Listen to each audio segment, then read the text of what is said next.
chicks should not be complaining though, because from what I heard, some of the chicks come to Ghana and everything. Ghana on a £50 and everything, but they are chilling. Who is spending? My sisters are not the ones saying that the men are spending. I'm not saying they're not spending. Yeah. But it's not like Nigeria. Right. If you want to quench your thirst and mix like lubricate some your water. Ghanaian men, like Ghana men,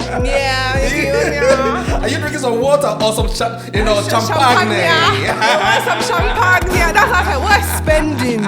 Because if I want to lubricate my throat, they are there. Okay. If you want to chop 1-2 chicken wings. Yeah. But are they spending?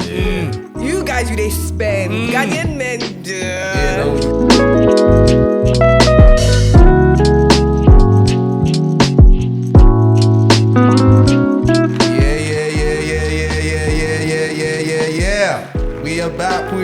We are back. Like we never left, man. You get me? Listen, how you guys doing? Where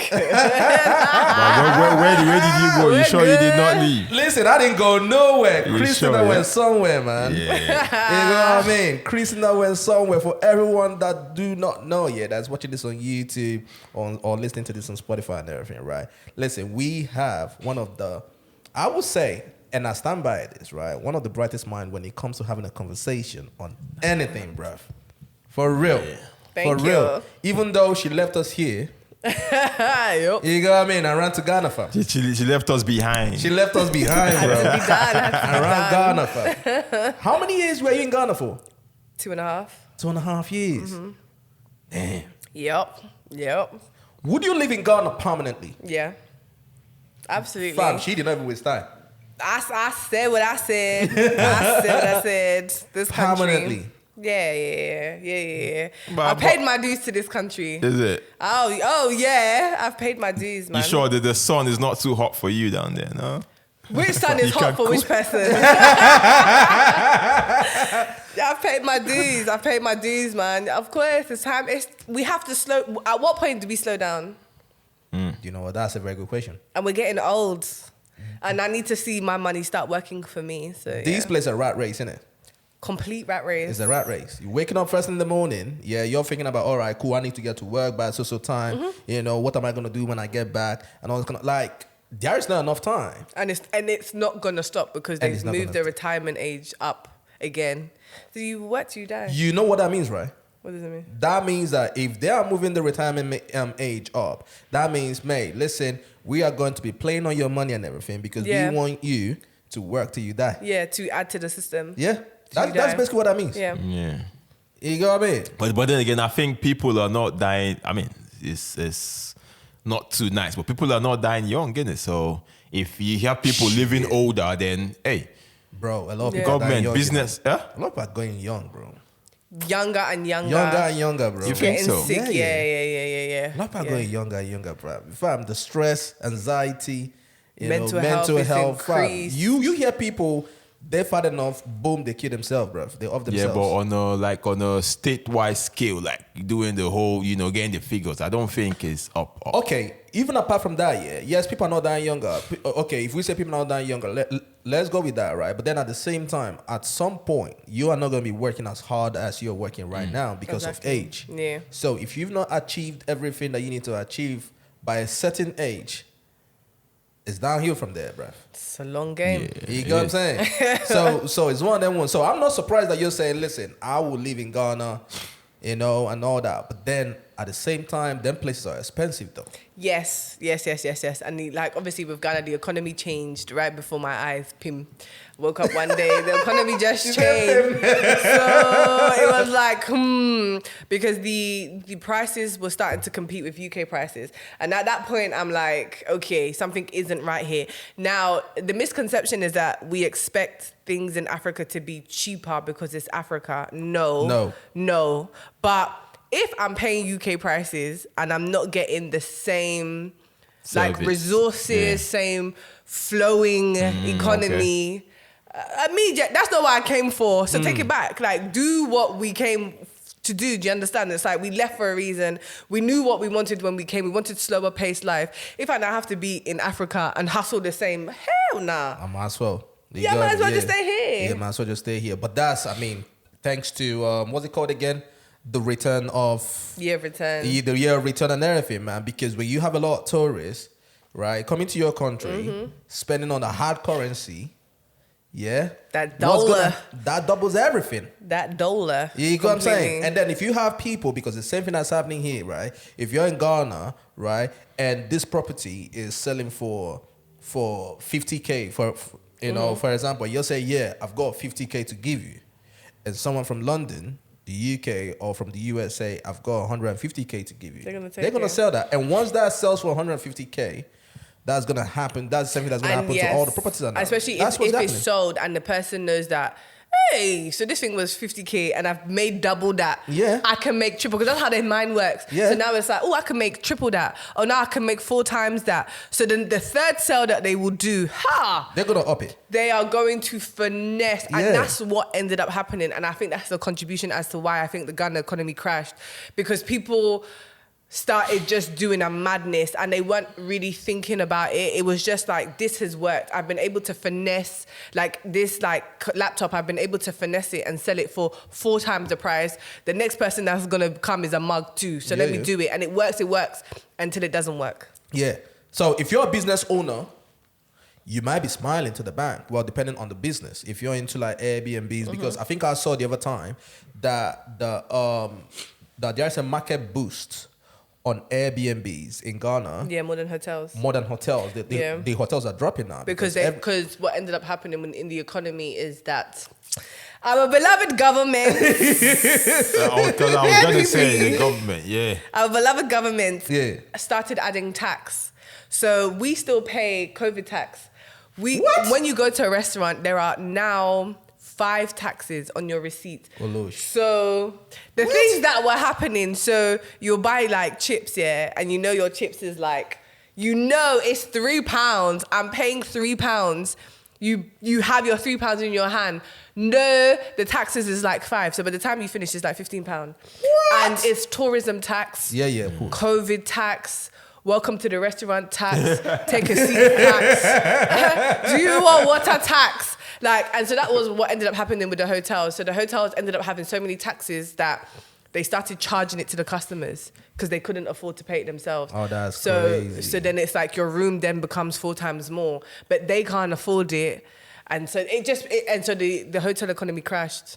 Oh, that's mad. Yeah. But that's what's happening now. So the people that have Airbnbs are fucking smiling at that. Even though Airbnbs are kind of getting creepy right now, because I saw on the news and all that, right? A lot of landlords are having secret cameras and everything, bro. Oh, long time. You know what I'm saying? So I bet that shit was happening from Or day wait dot. till From the till beginning. 30 December when you order an Airbnb, yeah, you've secured it, you've paid for it, you're ready, you fly to the country, and somebody's giving that same person 4 times the price, so they've given your property away. So you just stand for Ghana, you have nowhere to sleep.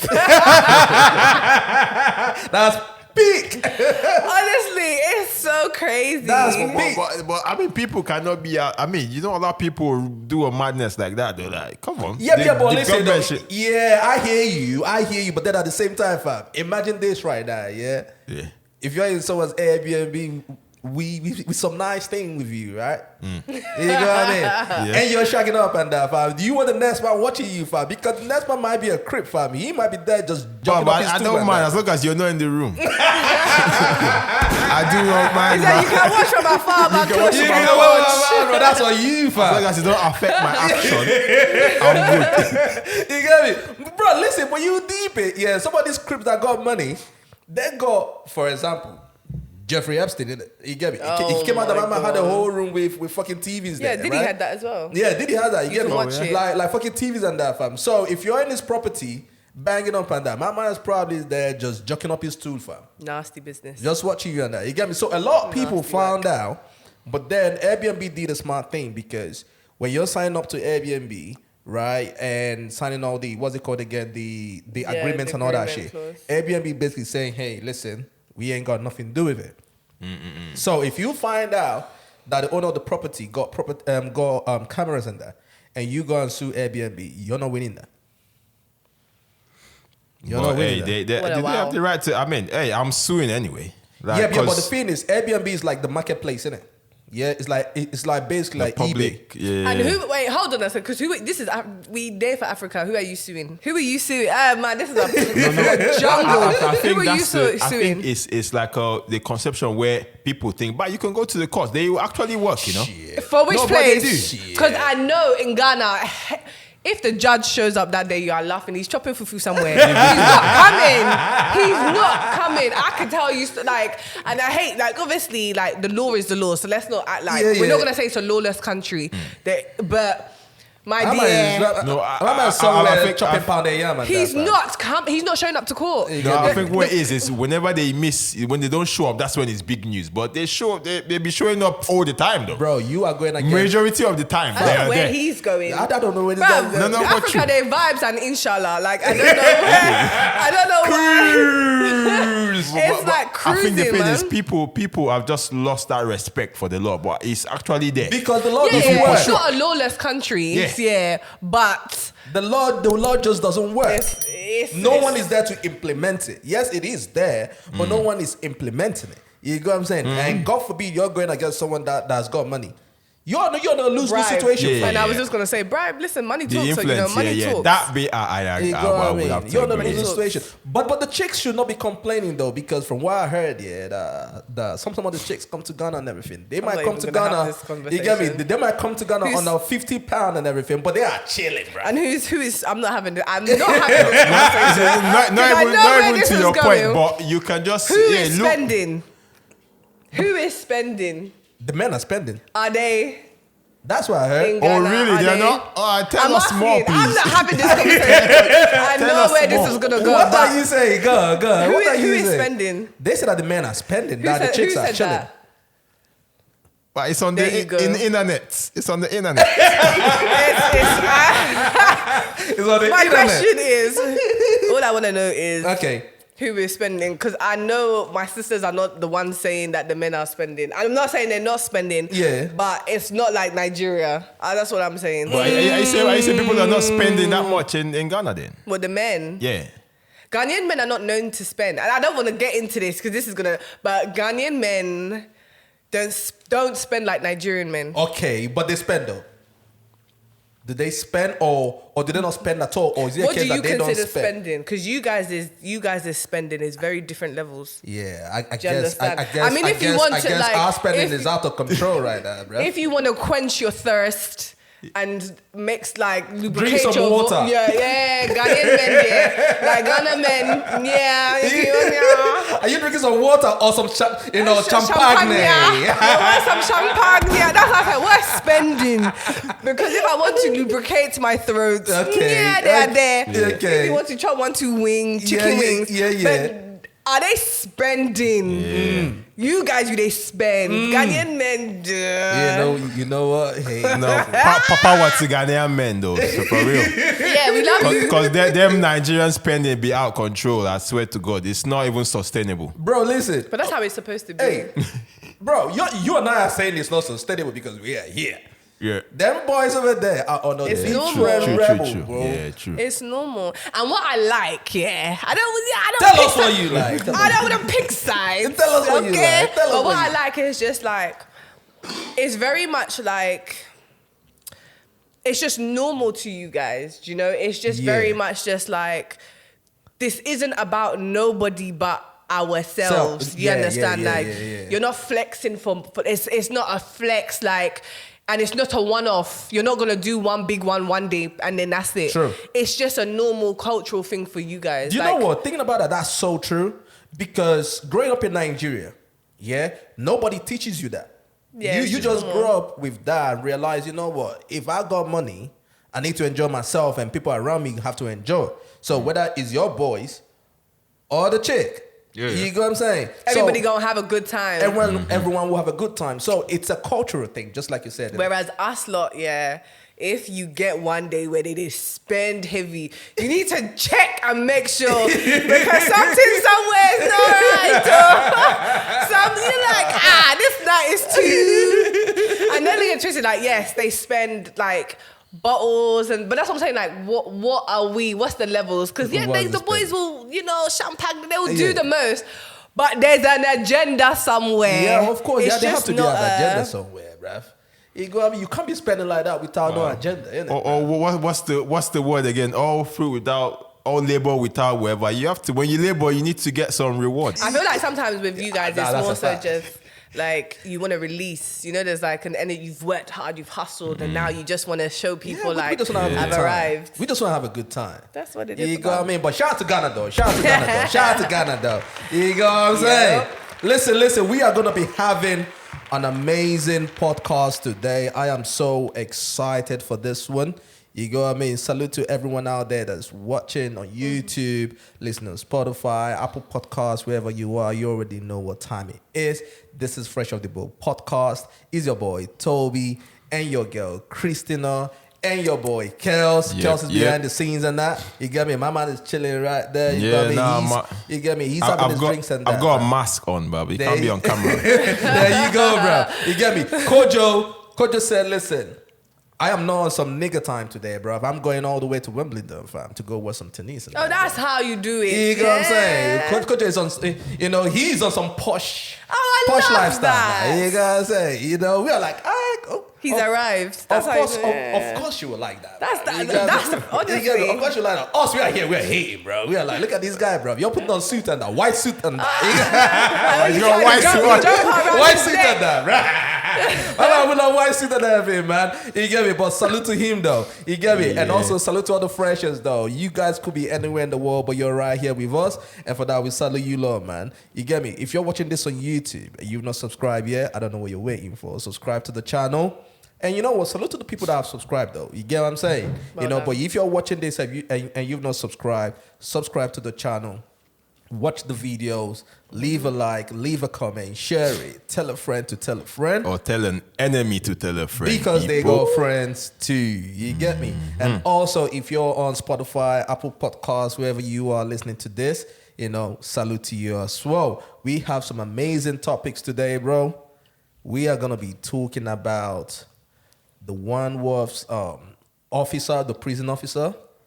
Oh. She has spoken. Oh my gosh. She has spoken. She said that we need to know her side of the story. Prison Bay, yeah. The prison bay, fam. You get what I'm saying? The shark scene around the world. You get me? So we're going to be talking about that. And also we're going to be talking about Meagan Good and Michael Erly with the hog. Did you guys see the hog? Yeah. You see what Juicy said? You get what I mean? The hog scene around the world. We're going to be talking about that. And then obviously in the UK now, they are saying that prisoners will be released after serving 40% of their sentences to free up space in jail and that, bro. I don't know how you might feel about that. Maybe it's time for us to start buying guns and that, fam. You know? Hey. Yeah. And then Travis Scott and Ashake, they have a collab coming soon. I love That's that. mad. I love yeah? that. That's mad. Crazy. And then obviously we are going to be diving into Rema. You go what I'm saying? Listen. Let's jump into it, man.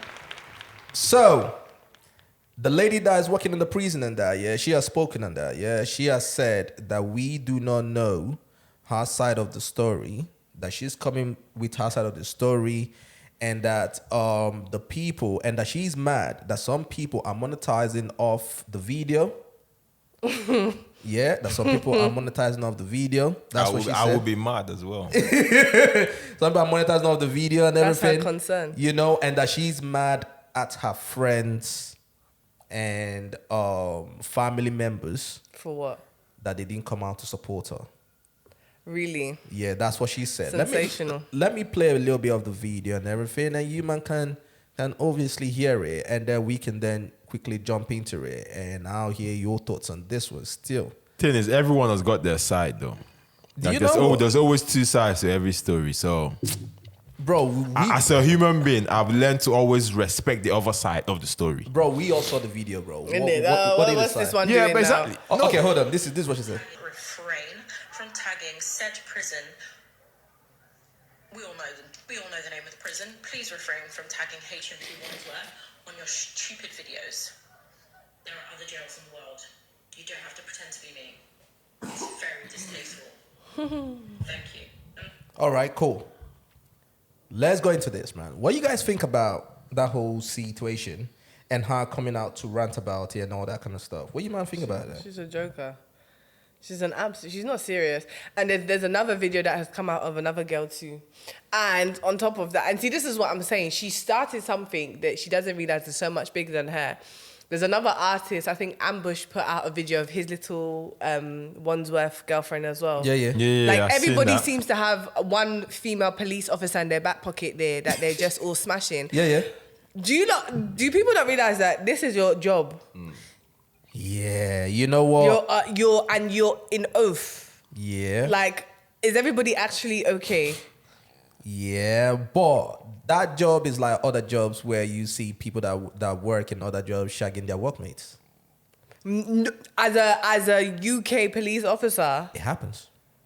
nah, we can't be doing those things. I'm so sorry. No, I agree with We you. can't be In doing an those ideal things. world, And she's not serious to then come out. The funny thing is the fact that she's coming out to even use her mouth to talk about people should not be copying her, people should not be trying to monitor.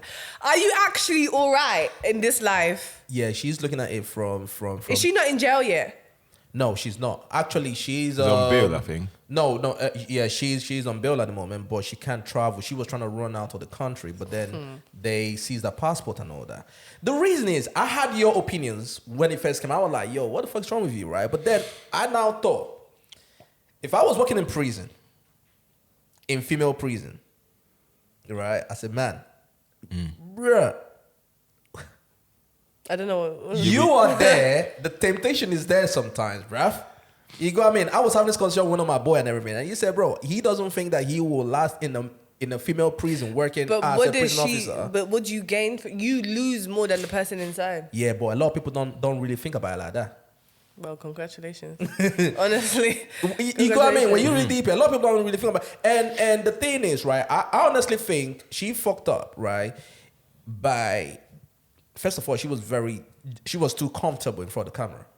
Like, Yeah, why and the showing fuck do your you have a face. camera on my face? But why would they post that though? Whoever posted it, like if you're in a group where okay, you lot, you're smashing prison guards and stuff. Why are you posting it up though? That's the way I look at it. agree with you, but I honestly think that they probably put it in a group chat.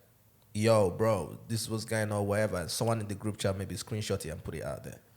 That's what I think probably happened. the thing is, the fact that level of overexcitement should have even scared her. Like Yeah. for grown ass men to do that and get excited over it should have kicked some fear into her. Like, Yeah. actually, you know what? No, yeah. Don't show your face. That's my point. True, Just true. don't show your face. You know what I'm saying? But did you hear that the prisoner also has a pregnant girlfriend? Yeah.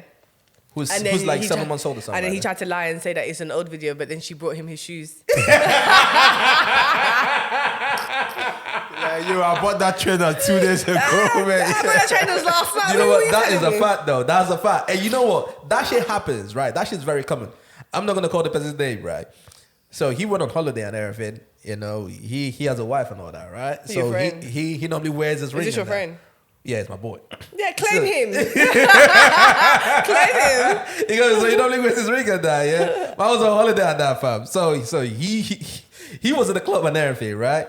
And he posted a picture. I don't even know the reason why he decided to do this shit, right? So he took a photo and decided to send it to his girl, like, yo, I'm just out with my boys or whatever the case is, right? My girl zoomed into the picture, fam. The ring wasn't there, fam. That became a whole conversation. You know what I mean? So when I heard about this guy, he wanted to lie and say, yo, babe, because he wanted to step on it at first. He knew it was coming out, right? So he called this girl and said, listen, something's going to come out, wherever. Boom, don't you worry about that. It's some old thing or whatever. And then when the video came out, she was like, nah, I got you them trainers Not too long ago. Oh my last God. week. But the whole situation, like that shit, it shows that it's rife in our prisons though. Like people, yes. inmates are shagging guards. Oh, yes. Oh yeah. Why yeah. how do you think some of them get trainers and some of them get It's a survival tactic. and like PS5s and all that shit? Yeah, from the bro. guards. Things are going down. Things are happening there, man. Yeah, but they're not smart because now that it's all exposed and everybody's showing their girlfriends, It's they're done. gonna tighten Yeah, up. it's done now, And they're gonna tighten add up. some laws in there to tighten everything up. You lot are finished. Yeah, You're that's finished. gonna tighten up on that. Because believe it or not, I believe that people that work in prisons know that it happens. You get me? The problem is, don't be putting it out there on social media and that. You Yeah, get what I that's mean? where they're gonna draw the line. That's where they're They gonna don't draw the care that line, it's yeah. happening, but you putting it out. You putting it out That's there where they now. draw the line. Yeah, you're making us look bad and all that. Because it's a thing. You know, put yourself in a girl's shoe that's working in the prison and everything, and you seeing all these buff guys because they are good looking guys and everything, just walking out, you're the chick and everything. Sometimes the temptation might kick in a little bit. Innit? No? Who you in it to me? Listen. She said, hell no, I'm bro. like, I don't know that about hell temptation, nah. bro. I don't know what I stand to. Listen, I don't know what you would stand to gain from doing that. What do I gain from doing that? I'm gonna lose more than I gain. That's a I fact. have to be sneaking you in Nando's. What do I gain? What? Some knackered like, and I'm gonna lose my job. I'm gonna. No, But you cannot. I mean, if the attraction is that strong, there's no This is denying not it. Love you know? Island. Like nobody has time for like. Nobody has You'll time be, for you'll be that. surprised. Like, I mean, it's like two people, male and a female. Obviously the male is incarcerated, no action too much. So the pressure coming in, but Yeah, but she gets action at home. yeah, that's what I'm saying. So it's the male. We'll put The pressure is on her, on him, rather. But the thing is, when two people like each other, then what can you do? I don't think she even liked him like that. I you don't know? think it's about to do with like and everything. think But I just attraction, think the attraction. I just think it's the adventure. Because they're definitely, I don't think it's some paid for sex thing. I don't think he's paying for that. You Do probably you think? don't know. Because if he was paying, It probably then don't know. why would He you looks put your like the face type in? that would be like, Bro. mans will buy you this, you know, Yeah. like when you like But- when I come out, man got you like pay See, your rent that. But you probably don't know because some of these prisoners and everything, they are not getting action. So if they're not getting action, but they're getting money, right? They can offer you money to get some action. Yeah. So I'm not even putting that away from the table. That's probably on the table. You get what I'm saying? So imagine like you're getting 2 bags on top of your wages type thing, right? Some people might fall for that temptation still. You know what I mean? The only thing is I kind of feel like she felt too comfortable in front of the camera and everything. And for her to come out worrying about the people that are monetizing of it. Yeah, is that talking your about go-to that, concern? Like, what's going on with you, bruv? You know what I'm saying? Apparently she has a kid and a husband. Yeah, yeah. You There's know what I'm another, they- have you they seen are have you seen the swingers. other video? There's 2. Yeah. There's I've another seen one of another officer too, and her face was like, are you people like her face is all in the camera? I'm like, Oh, another. there's another one that's come out. Yeah. And then Another certain one. rappers are putting their own one I out. seen Like it. me and my girl, are you people okay? But you know what? When that video first came out, I was like, what the fuck? But then when I went on her TikTok, because she has a TikTok, and Yeah. everything, right? When I went on her TikTok and saw pineapple on her profile, you know what that means? No. No. When you go on holiday, right, and see a couple or a man or Oh, what, a like woman, swingers? yeah, swingers, yeah, Yeah, apparently her and her husband are swingers. yeah, that's a real thing. So That's how you know who are. Oh, so you put the pineapple swingers. thing up there? Yeah, Is that the thing? Yeah, it's a thing. Is it? what Yeah. you're like cocktail, you pineapple or what? Cocktail drinks or whatever, or maybe like a hat that has a pineapple on it, or like a shirt or whatever, right? It's a signal. I swear to God, Google it. How do you know? He's been on this. He's been sweet, Lord, sweet chariot, coming forth to carry me home. Oh shit! Nah, it's a real thing. Google Wow. it. Yeah, it's a real thing. You get me? Yeah. So when I saw that pineapple on her TikTok, I was like, okay, I get it. and then the news started coming out that she and her husband are on that Yeah, time. on it, yeah. They're in an open relationship. They are swingers and everything. Apparently, they actually did a show or something. You got me in 2018 or something like that. Some swinger show. Yeah, on BBC or ITV, something like that. Yeah. So they are proper on it. But yeah, go check out the pineapple thing. So now when you guys go on holiday, hey, you know something to look out for, man. No comment. But you know what though? If you go on holiday, yeah, and a couple approach you and say, "Yo, wagwan," It would have to depend though. depend on what. Yeah, I don't know. I mean, it depends on my mood and stuff. Your mood alone. Yeah, Wow. no mood. The Not vibes, alone. boy. Not alone. Mood alone. He's Bro. like- The mood. You know, the scene. It Are depends you on gonna the day. request for a bag? Nah, You go do because it for that's free. gonna. I'm gonna You'll do feel it for like free. Her question was the reason why I asked that question. She was like, "Are you really gonna do it for free?" Are you doing it for free? Depends on the Wait, bag. the though. whole swinger thing is not a currency exchange. Just No. swingers No, is it's just not. this. Yeah, just- exactly. Is that it? Yeah, I mean, for fun, innit? Like that's what you're into. Oh, so it's just for vibes and inshallah. yeah. Wonderful. Wonderful. She's like, I'm asking for the Well, money, But man. I'm not gonna ask for a bag though. Like that's wild. Like okay, so imagine this: two people are pushing and be like, "Yo, we're interested in. We kind of find Yeah, you if they attractive." And you're pick you thinking, up- "What's the money? Where's the money?" Yeah, if a woman comes to you and says like, "Oh, my husband is like interested," you're not gonna ask for money. Even if it was a man, I wouldn't. Asking for money would not be my go-to. I don't my think guy, so. My guy, if I look at them and they look rich, I probably will ask for money. I don't understand. Yeah, but so- if they look rich, then that's you ask. But that's not your first. You're thinking, okay, is she? Do you like this person or whatever? That's what I'm thinking first, though. If I'm you not like thinking the the money person. first. Okay, so if it's somebody you some do, people's own is different, isn't it? Bro, I'm thinking about the bag, bro. I'm like, whether I like you or I don't like you. I don't know you people, bro. To talk about like, I'm I talking don't about have the yo, time to be thinking. Oh, all right, cool. I'm down for it. What's up? How much? I swear to God. Yeah, real? hell yeah. Bro, fam, I told you I'm a bird, bro. Told you if I was a woman, You're gonna push you. I would be into escort. What? Yeah. I mean, it depends Wait, on how you look at it. wait. Yo, I got listen. I got a couple. They are minting it, bruv. Of course. What you guys talking about? No, there's nothing wrong with it. I don't see anything wrong with it. It's just if you're cool with it, then yeah, that's you, isn't it? Listen, bro. If I was a chick, some of these chicks done. Yeah, of course. Some of these chicks girls don't have know done- how to do it. Or some of these girls have done like a madness for less. Do you know what I mean? Yeah, that's what I'm saying, bro. In 2024, So we're saying it's all about the bag now. Yeah. it's all about the bag, It's bro. all about the bag, man. It's all I about rest the my case. bag. All right, cool. On to the next one, yeah. What you man think about that hug between Meagan Good and Michael Erly, right? And Jonathan Majors was standing there, and my man did not even give him a look, bruv. He gave a bombastic side eye. I thought like so I don't know what he was doing, whether he was like adjusting his clothes or he was doing something. But you can see he was still looking, You but he can was tell- just trying to like You can not tell. look. You can tell He was just like, what is this? Yeah, he was about to crash out. And go and watch that video again. After that hug, Meagan Good looked at him, looked at her man. And what did he do? And he gave her that like, She looked at him like, all right, chill out. I swear to God, I watched that video like 5 times. my thing about it, yeah, is I don't know what she's doing there though.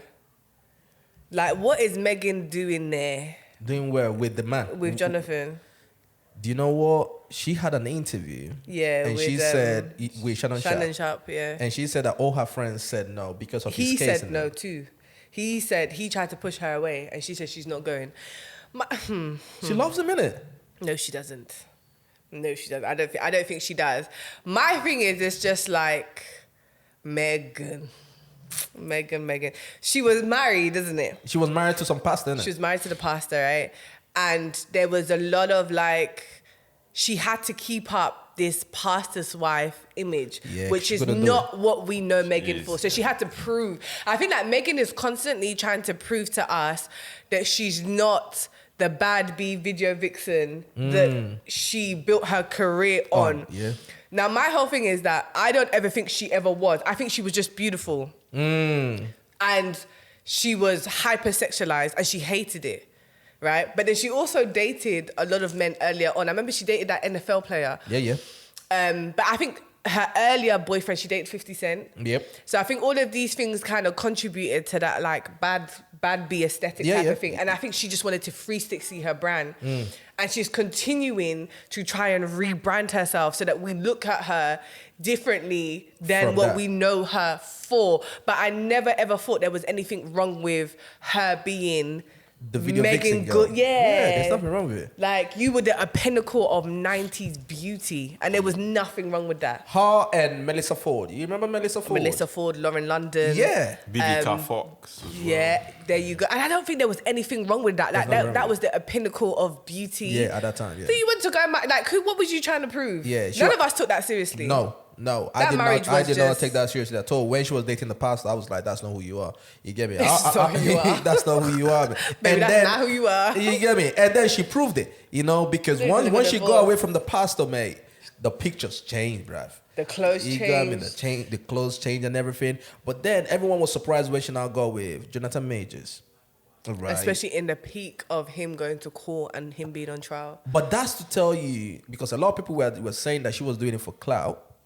But clearly they are still together and everything. And she probably She's doing it for branding. Like, she wants to, like, and I don't get why. My thing is, this whole thing is like, we see it a lot as well. It's like, I just think sometimes being beautiful or being attractive or being whatever does not take away from your intelligence. It doesn't take away from what you can offer. And I get in this industry, especially, like, people will try you and people will try to downplay that, oh, you're just a pretty face. And I think because of that, she's tried hard to be. So the first thing is, like, to be considered to be taken seriously, the first thing you go do is get married, right? Yeah. Well, Because you don't want to be deemed as single anymore. Yeah. Because to be single then continues to put you in this hypersexualized box. Yeah. I'm a married woman.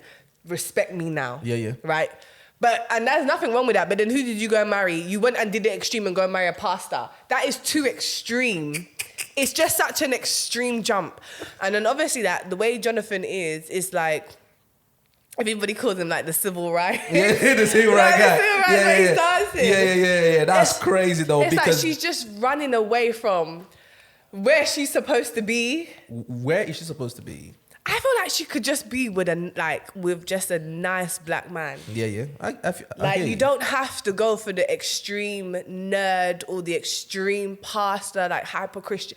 Just marry a Let's be black the normal man. guy. Yeah. I hear you. We know you're smart.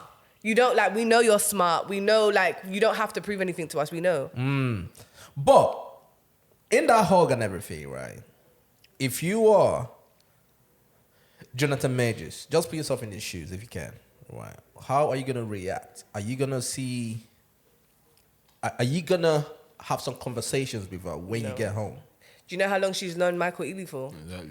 Do you know how long they've been in this game together for years? Yeah, boy, my man came out and hugged you and Yeah, picked 'cause you, that's picked his- you up and everything, and he didn't even say hi to man. Yeah, because people are saying he apparently he's not fond of the relationship. He's not happy about the relationship. Nah, That's what people are saying. Like, he's not. I he's think not I pleased. think if that's the case, then I might have a problem. Because initially I'm like, you know what, I don't care.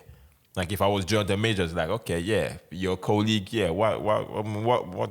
Of course. But then if he's not fond of the relationship, then I'm gonna have a problem then. Yeah, I'm gonna have a problem with it. Yeah, because someone who's not fond and they're coming to do all of that in my face, then yeah, that's a bit like hold on. Let's twist it, right? So you're in a relationship with dude and everything, right? His home girl comes around and gives him this hug, squeeze, Like and all the this girls kind of, oh do, my always God, like and all rubbing that up the kind of shit, back. right? And she doesn't even acknowledge you. It doesn't bother me, to be honest. You know. Oh, for real? No, I'm just not that type of person. And it just depends how he behaves. I think that's what it is. I think it's how you control The situation. that situation in that moment. That you have a window. It's like, after that hug, you have like a 20-second window. It's like, play your move. Yeah. Play your move quick. Like, what are you gonna, like, in that moment? Like, I guess if it's a situation where, like, he doesn't, like, kind of engage with me after and he just carries on with whatever, I'm just gonna be like, okay, what's going on here, type of thing. But that's exactly what he did. No, but in the moment, after Meagan hugged Michael, she didn't just, like, continue and walk off. She kind of, like, tried to go back to her man. Yeah, but he himself, he hugged her, skipped Jonathan, Yeah, he's not having it. shaked up, was it Sir or Diebler? I don't know who he was, the other guy who was there and everything, right? And they all took a picture together type thing, right? Nah, if that was me, that's violation, you know? Yeah, but there's males in it and the ego. That's violation. No, but I heard stories where they said they kind of adapt up in the event prior to I don't know. How can you wait like to get inside to then? No, like before the picture thing. Before the photos. Nah, I don't believe that, bro. I doubt it. Because where was Megan at that point? You get me? I don't believe that because at that point she acted like she was just seeing him for the first time. Yeah, where was Megan? You know what I'm saying? She was just seeing him for the first time and everything. And I just kind of feel like because of that whole thing, yeah, and you know how Hollywood is, you know how social media is, right? You know, Jonathan Majors at the moment, or because of that whole case, was kind of ultra active, right? So a lot of people don't want to maybe associate with him and everything because of that whole thing. But then at the same time, I just kind of, when I look at that, right, I kind of think it's a bit disrespectful if you ask me, though. With the hug? Not even the hug. The situation? Yeah, him not even acknowledging the man. You don't really need to fuck with the man like that. You get me? All you just need to do is, hey, how you doing? You good? You know what I'm saying? I guess you don't. Hollywood is weird, so I guess you don't really know like what's going on behind the scenes. Yeah, because like a lot of people don't talk to Jonathan Majors. Yeah, that's what I'm saying. Like, yeah. a lot of it. So there must be something like. I don't think it's just a situation. Which is the reason why I think that Megan she's really into men. Like, she really loves him. Maybe she just wants to just do the whole, like, fix a man. Like, oh, he's broken. And the strong black woman that has come to, like, fix a broken bed type thing. Because I just don't know what she's doing there. Do you know what are your thoughts on that? What? You know, trying to be Captain Save a Woman. Do not do it. Don't do it, please. Don't do it. Because one of us goes in and then we all go through it. Don't do it. I hate it. Do not try and fix people because in the end you will just break yourself. Do you know what? I used to be that guy. Well, for women? Yeah. You look like the type. I'm not gonna lie. The fixing type. I used to be that guy. I used to be that guy. And you said it. It took me some time to be like, nah, because, you know, people that don't know me think that you know, when they come across me and everything, like, I'm so stupid or whatever the case is, right? But I'm a very soft person, right? So meaning, I might be chatting to a girl and all that, right? And she's on some misfortune or she's in whatever like situation she is, boy. right? You get what I'm saying? Now I'm trying to be like, all right, cool. Like, I'm trying to help and all this kind of shit, right? And sometimes it comes by to bite you in the ass. You look like the type that's like a real lover boy that will like. Is it really so? Yeah, no, he does, isn't it? Like for me, you look at the time where it's like. Bro, I used to be that type, she's down bro. bad financially. You'll give her money. Me. She needs a place to stay. You put a roof over her head. Yeah, you look like the type. Me, bro. Muggums of the year. Listen. Honestly. No, bro, it's a fact. It's a fact. I'm not gonna lie, bro. No, but there's nothing wrong with that, though. Nah, there's everything wrong with that shit. There's nothing. I mean, if it comes to the point where you're being taken advantage of, then okay. At that time, you don't see it as being taken advantage of. You need to be able to see it coming. At that time, you will not see it as being. You're just being a nice person. You know what I'm saying? You just being a nice person. But when you look back, you're like thinking, bro, I was a mug, bro. How many times does it happen to you? Very often. Me? Every time. In my 20s, yeah. I wouldn't say all the time. I wouldn't say often. A couple times. You know what I'm saying? Me chatting to a girl or whatever the case is and all that. You know, we are quote unquote seeing each other type thing and everything. You know what I'm saying? And the next thing you know, oh my God, bro. You're doing this chick, that was this girl, yeah. Oh my God. She said to me, yo, you know, I can't pay my fees, my school fees and everything, bro. Fam, I carry school fees, give this girl. There you go. You look like the type. You look like, yeah. You look like the type. I'm so sorry. Bro, I'm telling you, bro. I apologize. When I go on Facebook today and look at that chick, I'm like thinking, Toby, what the fuck were you even thinking, What, a term? bro? You paid for a term? Or the year? She was in uni at the time, so for like first semester. This is even as way back as 2005, 2006, thereabout. Yeah, around 2006 to 2008. I can't remember the year. Yeah, I swear to God. Yeah, you don't need to swear to me. You look like the type. You look like you don't even say. Yeah, you got me. Yeah. And I hated that about me. Do you still do it now? No, hell no. Hell no. I don't think that is that a good. I think like it's not a good thing. It's stopping you from being a good person. If you're not careful, it's gonna turn you really cold. Exactly. Where you need to be really open. Yeah. Because you're not married. No. Yeah, so you still need to have that because you're now looking for a wife. So you should be looking for a wife. Yeah. We'll get there. Well, you're not that old, man. Come on. I'm not that old though, but yeah, we should though. We all should be looking. Hello. Hey. We should be talking to ourselves. Yeah, like, don't exclude yourself. Oh. This current market, if you're not looking now, this current market that we're But in. in 2024, my though, God. but in 2024, should you tell me now? Yeah, this is a conversation, right? Tell me the benefits of getting married in 2024. You're one of those people. No, I'm you not. turn to one of those people. No. I'm not.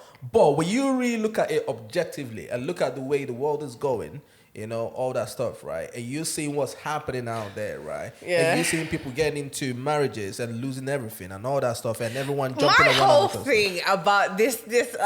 Mind you, you're a woman, so you're gonna see it from a woman's perspective. So my whole thing about this whole ideology that men lose, yeah, you need to be made. First of all, yeah, you need to make sure that you even have assets to be able to lose. That's my first thing. I'm not talking to you, but I'm just saying in general. Yeah. Because I'm talking of like, I was having this conversation with my friend. Like, there's a lot of men now talking about prenuptial agreements and losing. My dear, you know how. You don't even. First of all, prenuptial agreements is not something that we have in our society anyway. It's for the affluent. First of all, a certain tax holder. So take that language out of your vocabulary in the first place.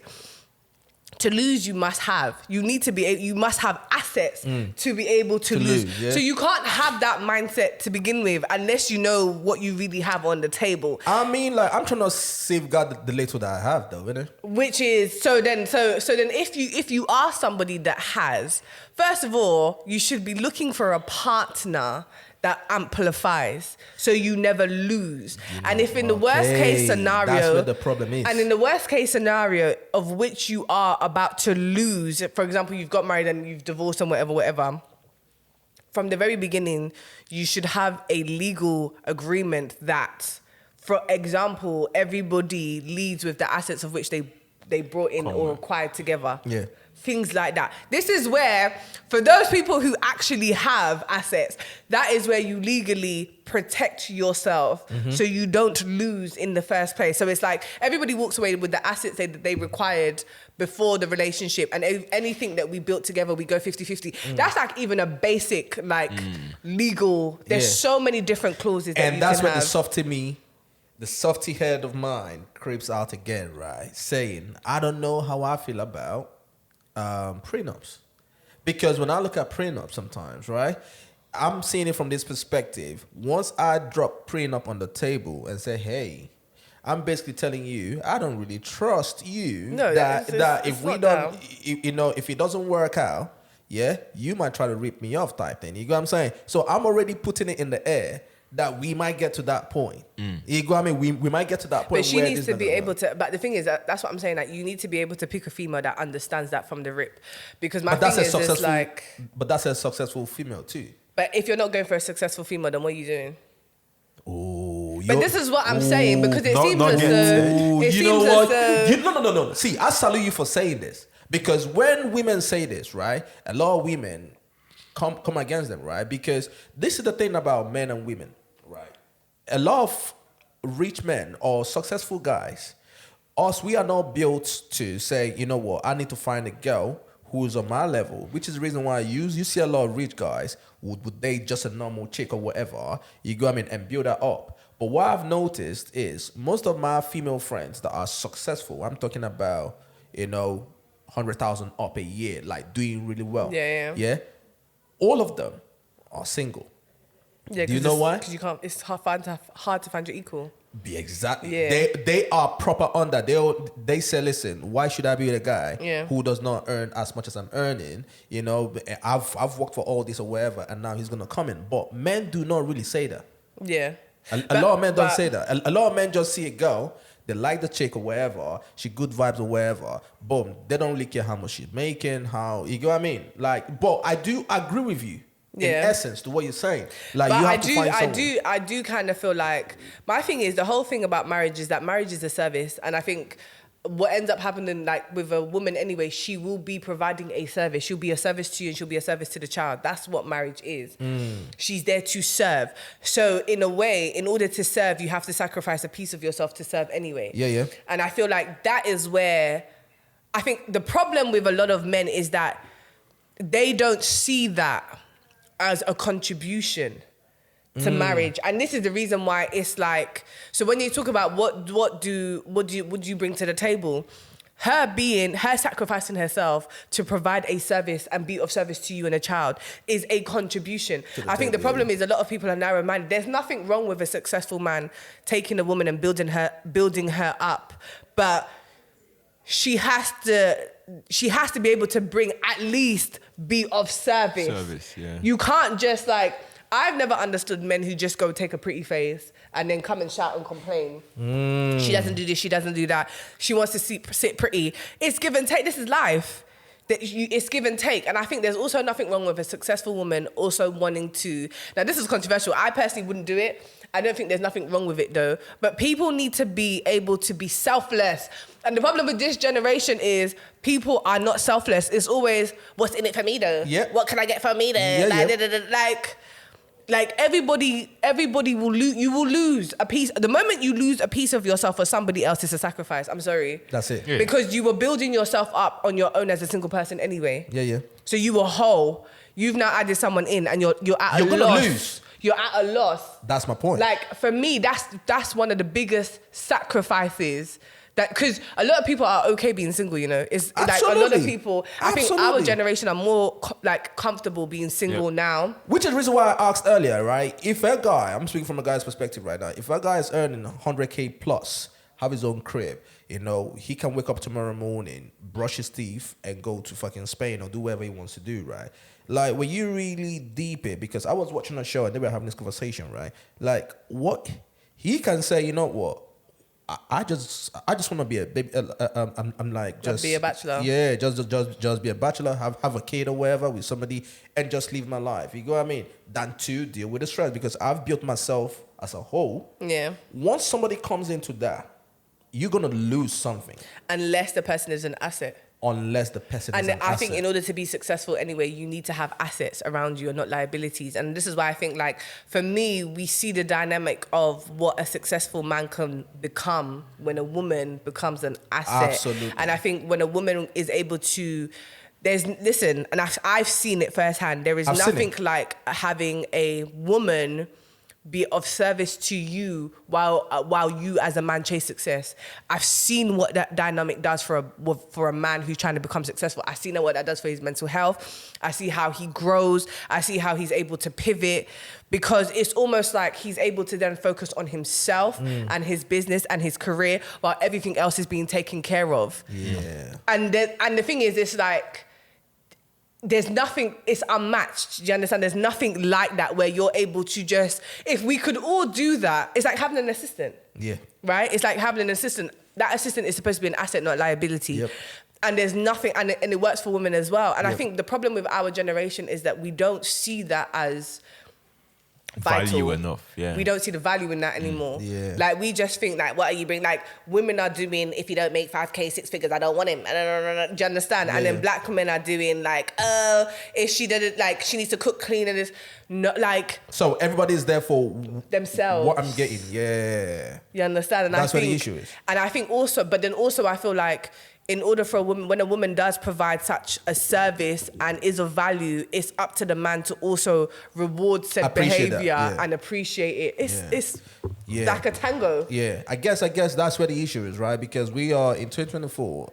You know, I was having this conversation with my homegirl and all that. She's young and all that, and I was telling her this as a joke and all that because we were just talking about it. I said, listen, you know, when you read deep it, because she's one of them people as well, like, you know, what is it for me? I'm just there, you know, if he's not making money, you know, I don't want anything, right? But that's the way our generation is, you know, maybe because of social media, I don't know. Everyone is just after the bag and what am I going to gain from this, you know? So you now look at, you know, the man and the woman, they are in a relationship, but they are at war.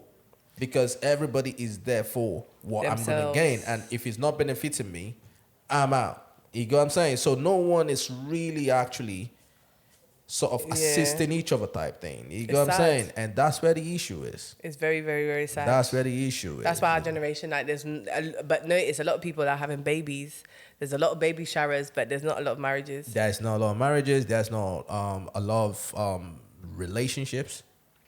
You know what I'm saying? There's not a lot of relationships. I mean, the relationships behind the baby showers, Nah, it's not What just... as a baby mom? Do you know that They are that- probably that baby moms and baby mum dads. and baby father? That terminology just eats my core. I hate it.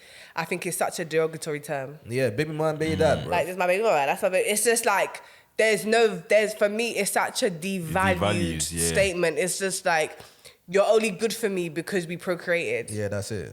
Like, what is that? That's it.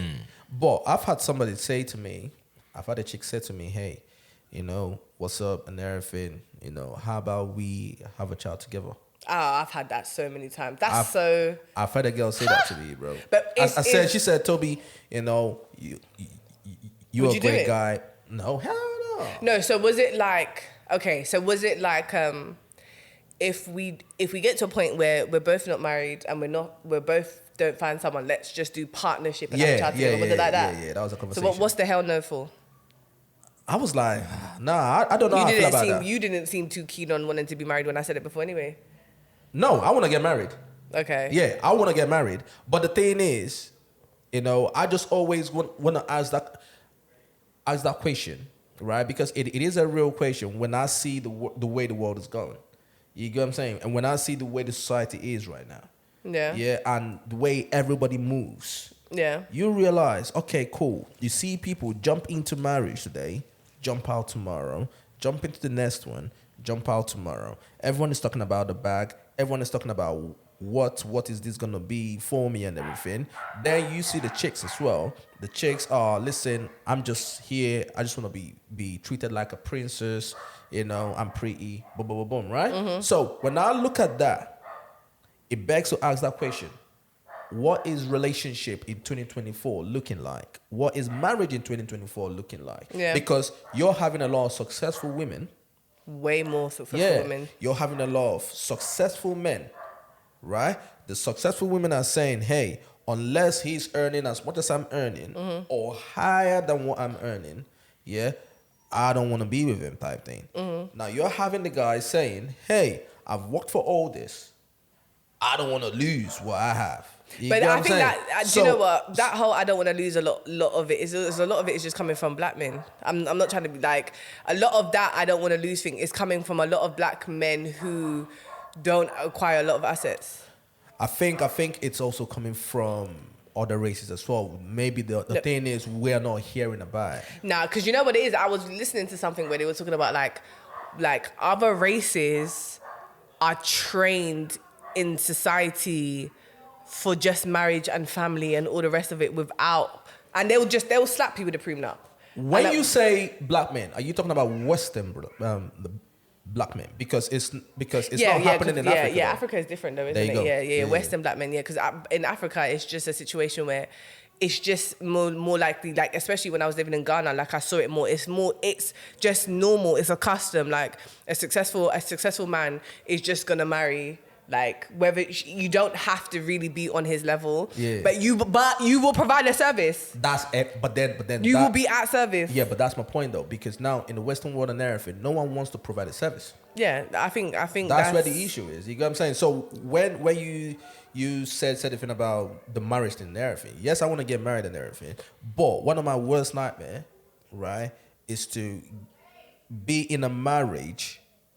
Right, and then I realized quickly, oh shit, is this the way my life is gonna be now?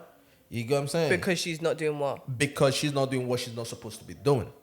As in, be service. You get what I'm saying? Not providing that service. But are you going to be a complete provider? Are you willing to be a complete provider? Yes. And so she would basically be like a stay-at-home mum. Would you consider all of that? I would consider all of that, yeah. So you wouldn't require your wife to work. Promote yourself. Hey, ladies, promote yourself. Would you want your partner to work? It's not about what I want though. You get what I'm saying? It is about what you want. No. It's not about what I want. The thing is, if she wants to work, you get what I'm saying? You're giving her the option. Yeah, I'm giving her the option and everything. But then, if it's a situation where the kids are there right? And she wants to take care of the kids and take care of the home, right? Yeah. That's great as long as you're doing those. Yeah. You get what I'm saying? And you're not just doing nothing and you're just there. Yeah. You get what I'm saying? Yeah. Yeah. I think that's fair. As long as you are also doing your bit in terms of like valuing that she's the value that you're bringing. because a lot of men too want to just take the mick and they want to use. Yeah. And I think this is where a lot of girls are like, I'm not doing it. Which goes back to what you said earlier, right? Where you've seen where the woman is of service to the man and the man is out there chasing her, and you've seen the plus that brings into the relationship type thing. Because everybody's being stimulated. Yeah, exactly that. I think that's what it is. But I think that's what happens a lot too, because what we see in Africa too is that a lot of the women are of service, but they're completely drained out, burnt out. Oh, yeah. And just fed up. And I think that's where it's not so attractive. I think it's partnership. And I think for me, when I talk about partnership a lot, because people ask me like, oh, what is my understanding of partnerships? Because for me, it's like, I'm not doing 50-50. I don't believe in 50-50. Wait, but when we say 50-50, are you talking about 50-50 in finances? In that, like or like in the household. So for me, I believe in providing a service. For me, I believe that you are, like, as a woman, when you become a wife, you're naturally of service. But with that, I can't see myself providing a service. For me, I will work. Like, I want to, because that's just where my mindset is. Which is why I said depend on what she wants to do. Yeah, I can't. But if my work might be different in terms of like, I might not have a 9-to-5, but I might just be like an entrepreneur, work from home. Understanding that mentally that I need to be of service. So that becomes the forefront. So the way I work might be way less because I know that I need to be of service, right? Absolutely. But for me, I will not burn out. The reason why I don't believe in 50-50 is because it's like, if I'm doing that, I don't see myself then trying to go 50-50. Will you do £50? I do £50 on the bills. No. You do like, but I'm not doing that. No. You can miss me. So all you people miss me. I'm not there. I'm not doing it. I'm not doing it. I'm really, really not doing it. I do agree with you. I've never been the 50-50 guy anyway. So I do agree. Ladies. Hey. Ladies. Oh yeah, see She said she see him. Oh yeah, see and that's how I think it's supposed to be. Honestly, that's how I think it's supposed to be. That's the way it should be. You know what I mean? That is the way it should be. You know, but I mean, some people are gonna disagree with me. You know what I mean? Some people will now bring up equality. And so what? And so what does that mean? And say that, hey, but I thought that the ladies want equality too. Like, you know what I'm saying? You need to pick one. If I'm financially providing, I'm not being of service because you can't have both. Do you know what it is to be of service to your household? Yeah. It's not a joke. But don't you think we're kind of, not you personally, but don't you think we're kind of like, placing too much value on that service?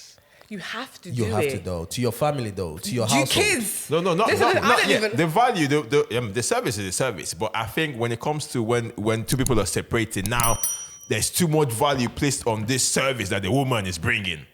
Where it's like, okay, does that mean I'm just there just to be paying for this service that you're bringing? No. The service does not really have to be money, though. No. The service, like as a wife, and I understand what the service is. Yeah. Like, But you're that taking means care you of the don't see the kids. value. Then do it yourself. Where? Yeah. So you say we don't have single men. I mean, single men with kids out there. Like there's loads of them. Yep. But But then raising kids and ask them if they're happy. Ask them if they're happy. One thing for me, what I've understood is that there's one thing for a man to be successful. There's another thing for a man to be successfully happy.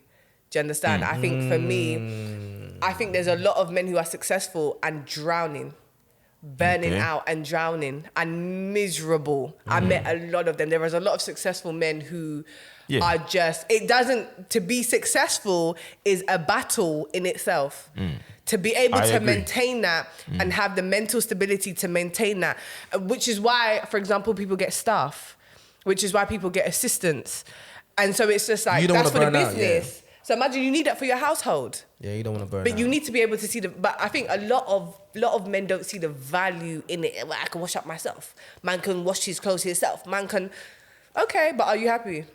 Because then don't come and complain to us about, do you see what we go through in society as black men? Yeah, I think a lot of that comes from one, how people were raised. I'm talking about on both sides now, the men and the women, how they were raised, the kind of family they come from, their environment. You know what I mean? All those sort of things kind of play a role into, the way someone is as an adult and how they view relationships and everything. You know what I mean? So it's just one of them ones. It's a very interesting conversation, when people just want to deep dive into it and everything and just understand the whole dynamic when it comes to relationship. For everyone that's out there, relationship is not easy, Yeah, and it's very personal as well. Yeah. Because every case is different. Like, it's every not case like is a very blanket where, okay, do This is this, the do that. blueprint. Everyone Because is- you have to. Do you know how exhausting it is to even learn another person? Exactly. That in itself is long. It's exhausting. It long. is. It is. Especially as an adult. Oh my I always tell people God. it's easier to get into a relationship, right, as a young person than as an adult, because as an adult, right, you now start really thinking deep, okay, what kind of person is this? How is this person gonna be, when it comes to my kids, the family, That you got one. me? All those sort of things now come into place. You see all the flaws. Yeah. Or learning, and also learning to love someone the way they are. want to be loved, They not the want way to- you want to love them.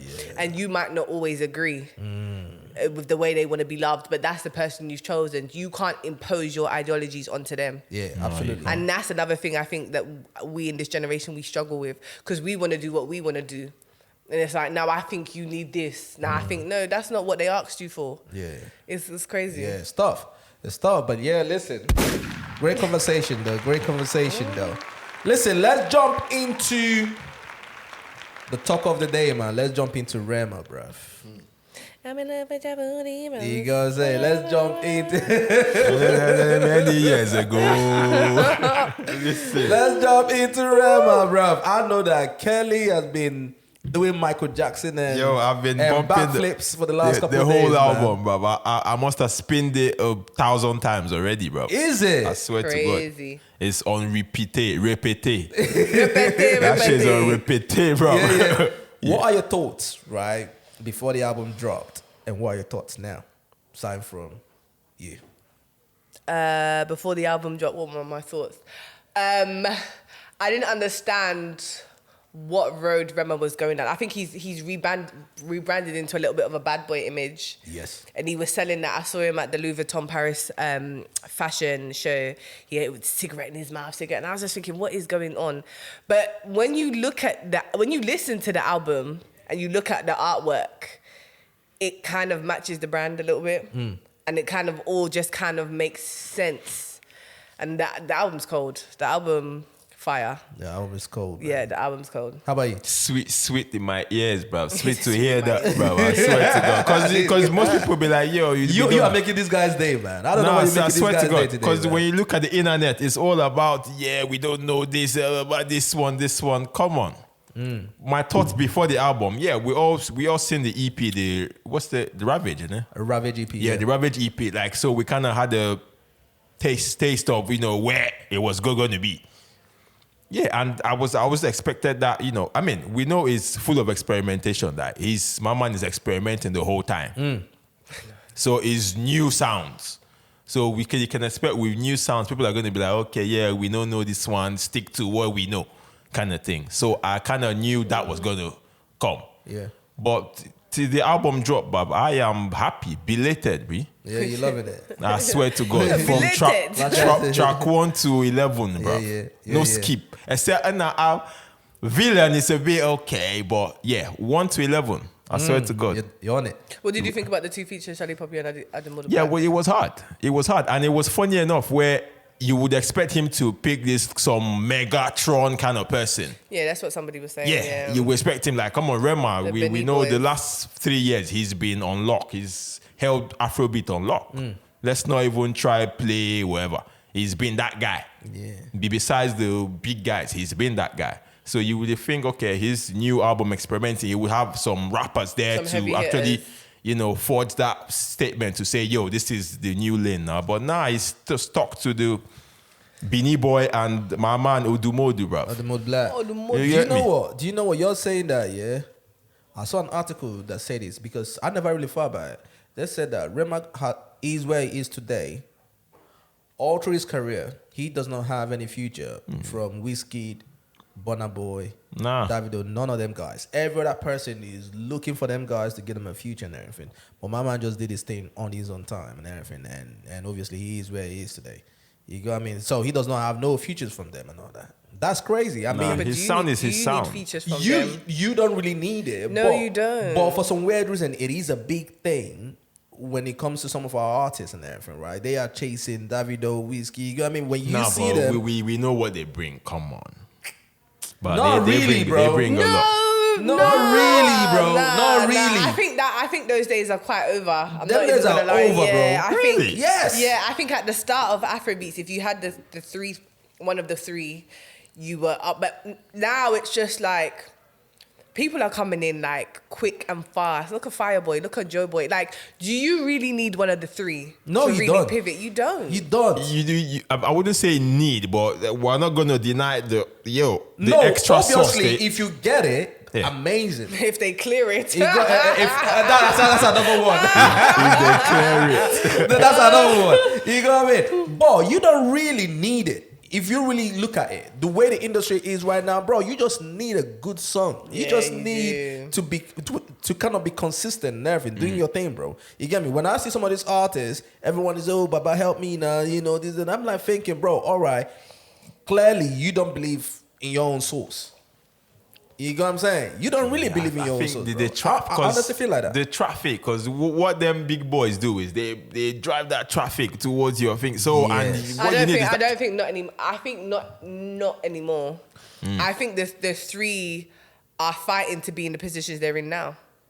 Like they're trying to hold on to their seats at that table anyway. I don't want to mention the name, right? Because Don't mention because any it doesn't name. want to Mention the feel name. like I don't want it to feel like I'm targeting this person, but fuck it, I'm going to mention the name, right? Whiskey and Shanzi or whatever her name is. You see who? Shansia, okay. Yeah, they- yeah. What did that do to that song? Well, I kind of like the song because No, you like the song, Yeah. but if we're talking about they drive that traffic or whatever, what did that song really do? But of course, Shansia is a flipping, dancehall artist, isn't it? Boy, she got Whiskey, right? Yeah. Loads of people you would not believe how many Afrobeat fans, core fans, know of Shansia now that did not know her before. What did that do? for her? What did But that you do? never know, bruv. Come down the line. This girl might do a show in Lagos, I bro. love that. Down the Nah, line, nah, Yeah. nah. you have a once you put how long is this line? Once you put out a single, you have a window. Once you put out a single, you have a marketing window of about how many days. But where's the line? My thing is, Wizkid is still him. Like, it's no disrespect, but the scene is not like the way it was 5-10 years ago. You know what I'm saying? not. Anyone, as long as you're consistent, putting out great music, bro, you can pop on your own, really. You know Yeah, what I'm no, saying? that's a fact. And just cultivate your own fan base, really. Yeah. You know what I'm saying? That's how I feel, anyways. No, I hear you, but I think if you're good, you're always gonna do your thing regardless of whatever feature you get. But I think if you're good, add future on top of that, you can be great. Of course. Yeah. Oh, I mean, the futures definitely help. You know what I mean? But if your music, because if you have this future now, boom, she jumps on it, right? And everyone goes on this future and listen to it. Like, oh my God, I love this because of Burna Boy on it and everything. And then let's go check on your other songs. And they realize that it's your other crap. songs are trash. Yeah, What's that gonna happen? Yeah, That's that my case, yeah. Yeah, You your got me? catalog has to be strong from the back There you end. go. That's what happened. Yeah, and everything. that's but true. back to the album, I'm not gonna lie. Just like yourself, I didn't know what to expect because when I look at Rema, I had this analogy here. Yeah, when I look at Ashake, for example, I look at Ashake as Nando's, isn't it? Yeah. When you walk into Nando's, you know what you're getting. Nando's, Yeah. you're getting chicken, rice, a certain taste, the peri taste, and everything, right? If you come in today, come in tomorrow, it's gonna taste the same. Yeah. Right? When you look at Ashake, you know you're getting that piano type vibe and was all those on sort of thing. Yeah. You get what I'm saying? But with Rema, when I look at Rema and I go back to how he started and everything, he has been changing. He's like a chameleon, in it. Like, you just don't know what to get. Now you heard, yes, we heard the Ravage EP. You get me? And we can sense, okay, this is the direction that my man is going. But what are we really gonna expect? You get what I'm saying? Because when I look at Ravage EP, I put it as, you know when Kanye West did Yeezus? Yeah. That album. Yeah. That new sound and everything. Yeah. That sound was so shocking. Like, everyone was like, what the fuck is this? Like, this like noise in Yeah. it. You get what I'm saying? Like, this like noise, but he was trying to perfect that sound. And then obviously he now went ahead and now dropped the other albums that he dropped and all that. Yeah. You get me? That's how I look at Ravage EP. He was trying to experiment and all that kind of stuff, right? So I just didn't understand. I just didn't know what to expect from this album. But when this album now dropped, on a first listen, yeah, I'm not gonna lie, the production is crazy. The production is crazy, but I kind of felt on the first listen, I kind of felt that the production kind of swallowed his voice a little bit. Right? On what tracks? Most of the tracks. That's how I felt. Damn. No. I'm talking about on first listen. Yeah. You got me? It felt like I was bumping more to the production Yeah. than to whatever he was saying. The lyrics, yeah. You didn't get the sound yet. You got what I mean? To whatever he was saying. Before you then go back in and pay attention Exactly. again. Now, but then as I started listening to it, it felt like everything just kind of leveled out. Yeah. Now I started hearing his voice. Yeah. Within the production and everything. You Yeah, know what I'm saying? yeah. So to me, the production was crazy, man. On the album, I was like, who are behind these productions and everything? Yeah. And when I went back and started seeing Q Beats and started seeing Prenups, started seeing all these guys and everything, I was like, P Prime, X, all them lot. bro, I was like thinking, okay, It makes a lot more sense. I get where this Yeah. is going. But then when I got to Tune. right, and that Beanie Boy, I honestly think he did those singles a big injustice by dropping them as singles. And he should have just dropped the full body of work. There are some albums, there are some songs, right, that you should not forget about dropping singles. Just drop the album so that people can listen to it within the flow of the album, right? When he dropped Beanie Boys and that HEHEHE, right? I came here and said, bro, all right, them songs are cool, but you get what I'm saying? Them songs are cool, but when you listen to it in the flow of the album, Yes, it gives you a better story. I think what it is, it fits better when you see the full body of work. It makes more sense in the full catalog than it does as individual singles. I do see what you're saying. Absolutely. But I kind of think Benny it's Boy the maybe reverse, not. you know. Huh? I think Benny Boy, he could have done like with Shady Poppy. That could have been a single. That could have just been out. They could do a couple of shows with that, jump around with that. I think like HEHEHE matches the album and some of the rest of the singles Absolutely. to a T. To the T, Yeah. bro. To the T. That's the sound of the album. You got me? The Yeah. HEHEHE. The album made me appreciate HEHEHE a bit more. That's true. That's very, very You true. got what I mean? Bro, the transition from the second track into the third track, bro, the transition from each track was crazy. I think from first to second, bro. From Macham to Azaman was fire. Yeah. Brother. Yeah. I'm thinking, I thought what this, I'm like, what is this? Is this song? How long is this song then? yeah, it was that good, yeah. You got what I mean? So when I was just listening to it, bro, I've listened to the song over 20 times, to the album over 20 times and everything. And when I was just listening to it and everything, I was like, oh shit, this shit is crazy. Yeah, it's definitely a body of work. That's what we talk, a body of work, when everything just flows, makes sense, and story tells. I think, because I do think like with HEHEHE, it's not something that, if he goes and does shows with it, it's not, it won't do what it would need to do if he didn't perform with the rest of the songs on the album. Exactly. On a standalone. Yeah. On a I standalone, do see bro, what it you're saying. doesn't have the same effect. But when you listen to the album and the transition and the whole artistic whatever behind it, oh shit, that shit is gold. You get what I'm saying? And that's exactly how I felt. Like, oh my God, like this shit is crazy. You know, but then I'm not gonna lie, when I went and I had to go back because I've always listened to Rema and everything, right? And see how he's evolved, his style and everything, right?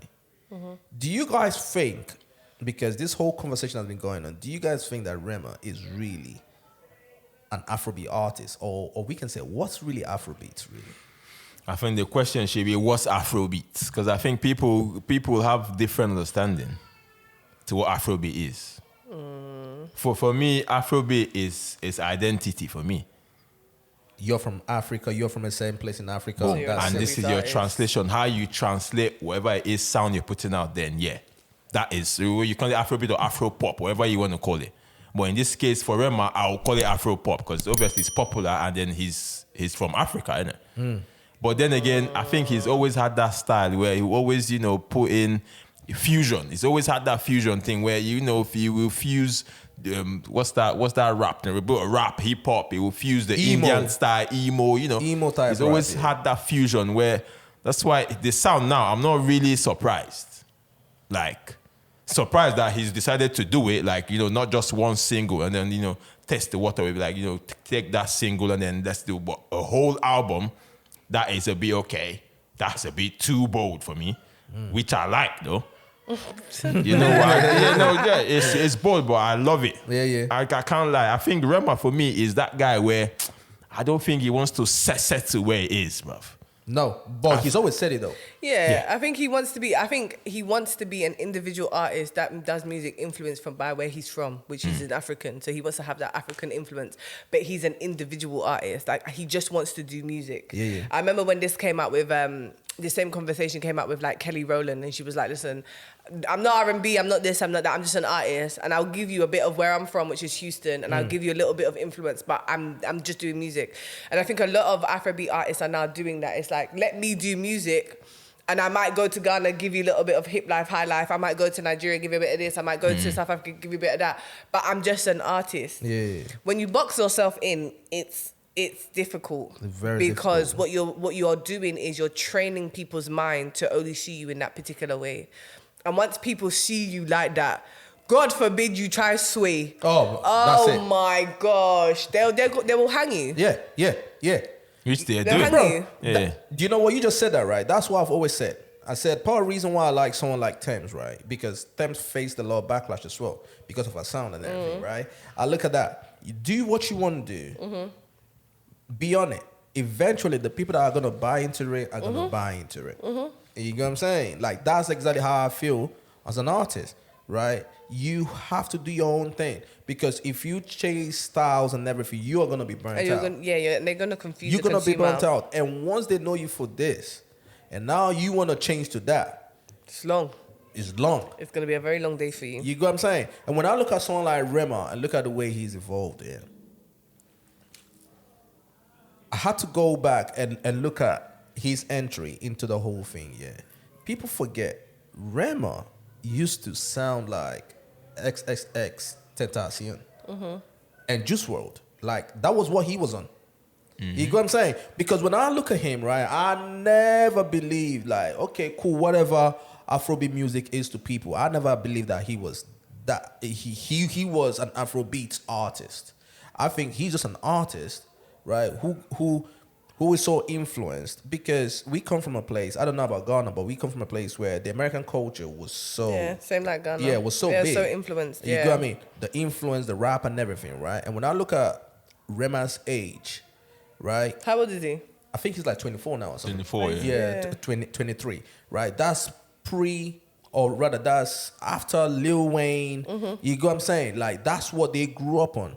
Lil Wayne, Future, all those sort of things like Young Thug and all that, XXX, Juice WRLD and all that, right? So I wasn't surprised when I started seeing videos of this guy. Let me play just a snippet of the song and everything because part of the reason why we kind of don't play songs no more is because of copyright YouTube thing and all that, right? But this was Rema back then.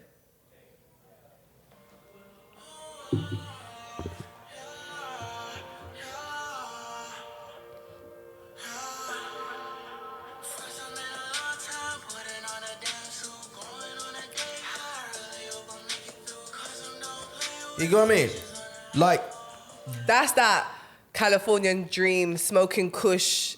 Yeah, that's Drugged out. that's Rema. There you go. That's Coachella. there you go, drugged out emo type of rap, right? They are talking about suicide, they're talking about drugs and all sort of shit. Like go and listen to Juice WRLD. So then his current target market and audience suits the music he makes. There you go. You got me? Because he gets all these the new like white kids. girls and like Boom. rock on, like The new kids and everything. You know what I'm saying? All this all shit. But then what has now happened is I seriously believe, that Rays and Roses, that he was kind of pushed into that to say, all right, cool. If you want to do this and kind of get into the market, the African market, this is the kind of sound that you need to come with. I believe that. You know what I'm saying? I honestly believe that. No, I don't.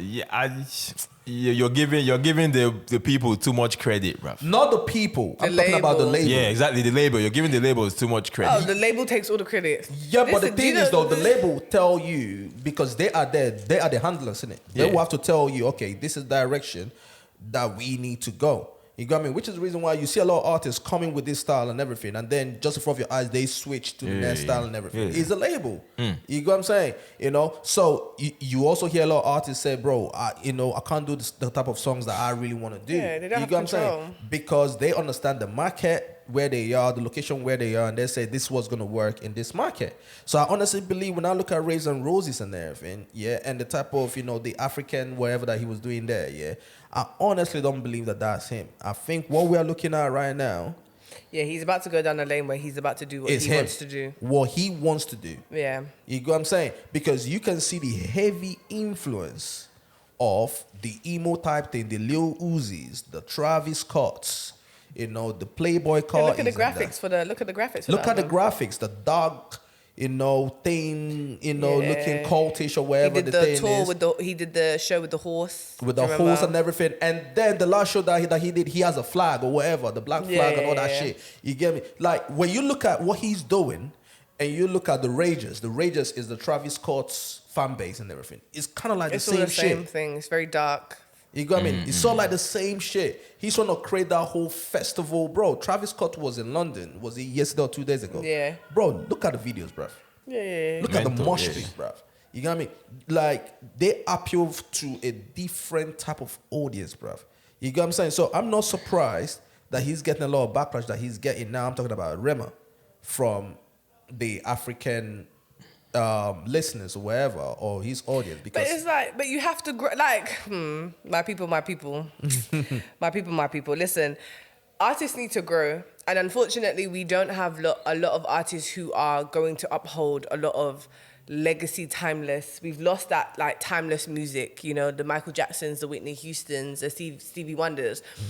We have windows, and because we have windows, it's like, and we age naturally. So he has a window, and he knows that within that window, he needs to be able to set out shows, get certain numbers which are timeless. The metrics is what is now timeless instead of the music.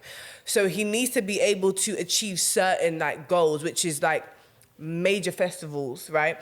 So like for a lot of our artists, for example, like going to Coachella and tapping into that Coachella audience is one of their goals. And it's not easy to do because you need to be able to cater to that certain audience, that certain demographic, that certain age.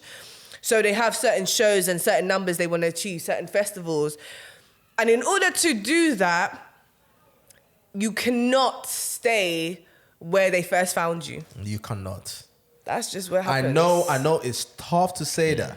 I'm so sorry. But that's the way the game is. That's the way it is. You get what I'm saying? A lot of these artists today, I understand, the quote unquote Afrobeats crowd, bro, we need this, you need to give us the same sound that you gave us in this. Nah. And then bro. what? And then how do we You get what I'm chop saying? pounded yam off of that? Exactly. Like, how we need to eat. is the artist gonna grow? Yeah. You got me? Today, I believe today or tomorrow, Rema is gonna be on wireless stage. Yeah. You get what I'm saying? Like, that's a whole different type of sound that they need And a whole over there. different audience. It's our audience, and those are the people that bring money. He was in India, Yeah. bro. He got paid how many $1 million or something? I think about like $3 million. Yeah. To perform one song, I heard. Perform One one song. song. Just calm down. And That's it was, I mad. remember, you look at the Bro, intricate that's detail mad. of that wedding because it was just certain artists and certain invitees. Kim It wasn't Kardashian and them, everyone. they were there, man. Kim, Chloe, certain, come on, to be able to, for me, like for an African artist to come from Africa and to be invited to places where it's like the elites of the elites. Remember, there's elites and there's elites. There's celebrity of the celebrities. Do you understand? True, of course. Come on now. He had to do what he had to do to be able to play and sit at that table. Yeah.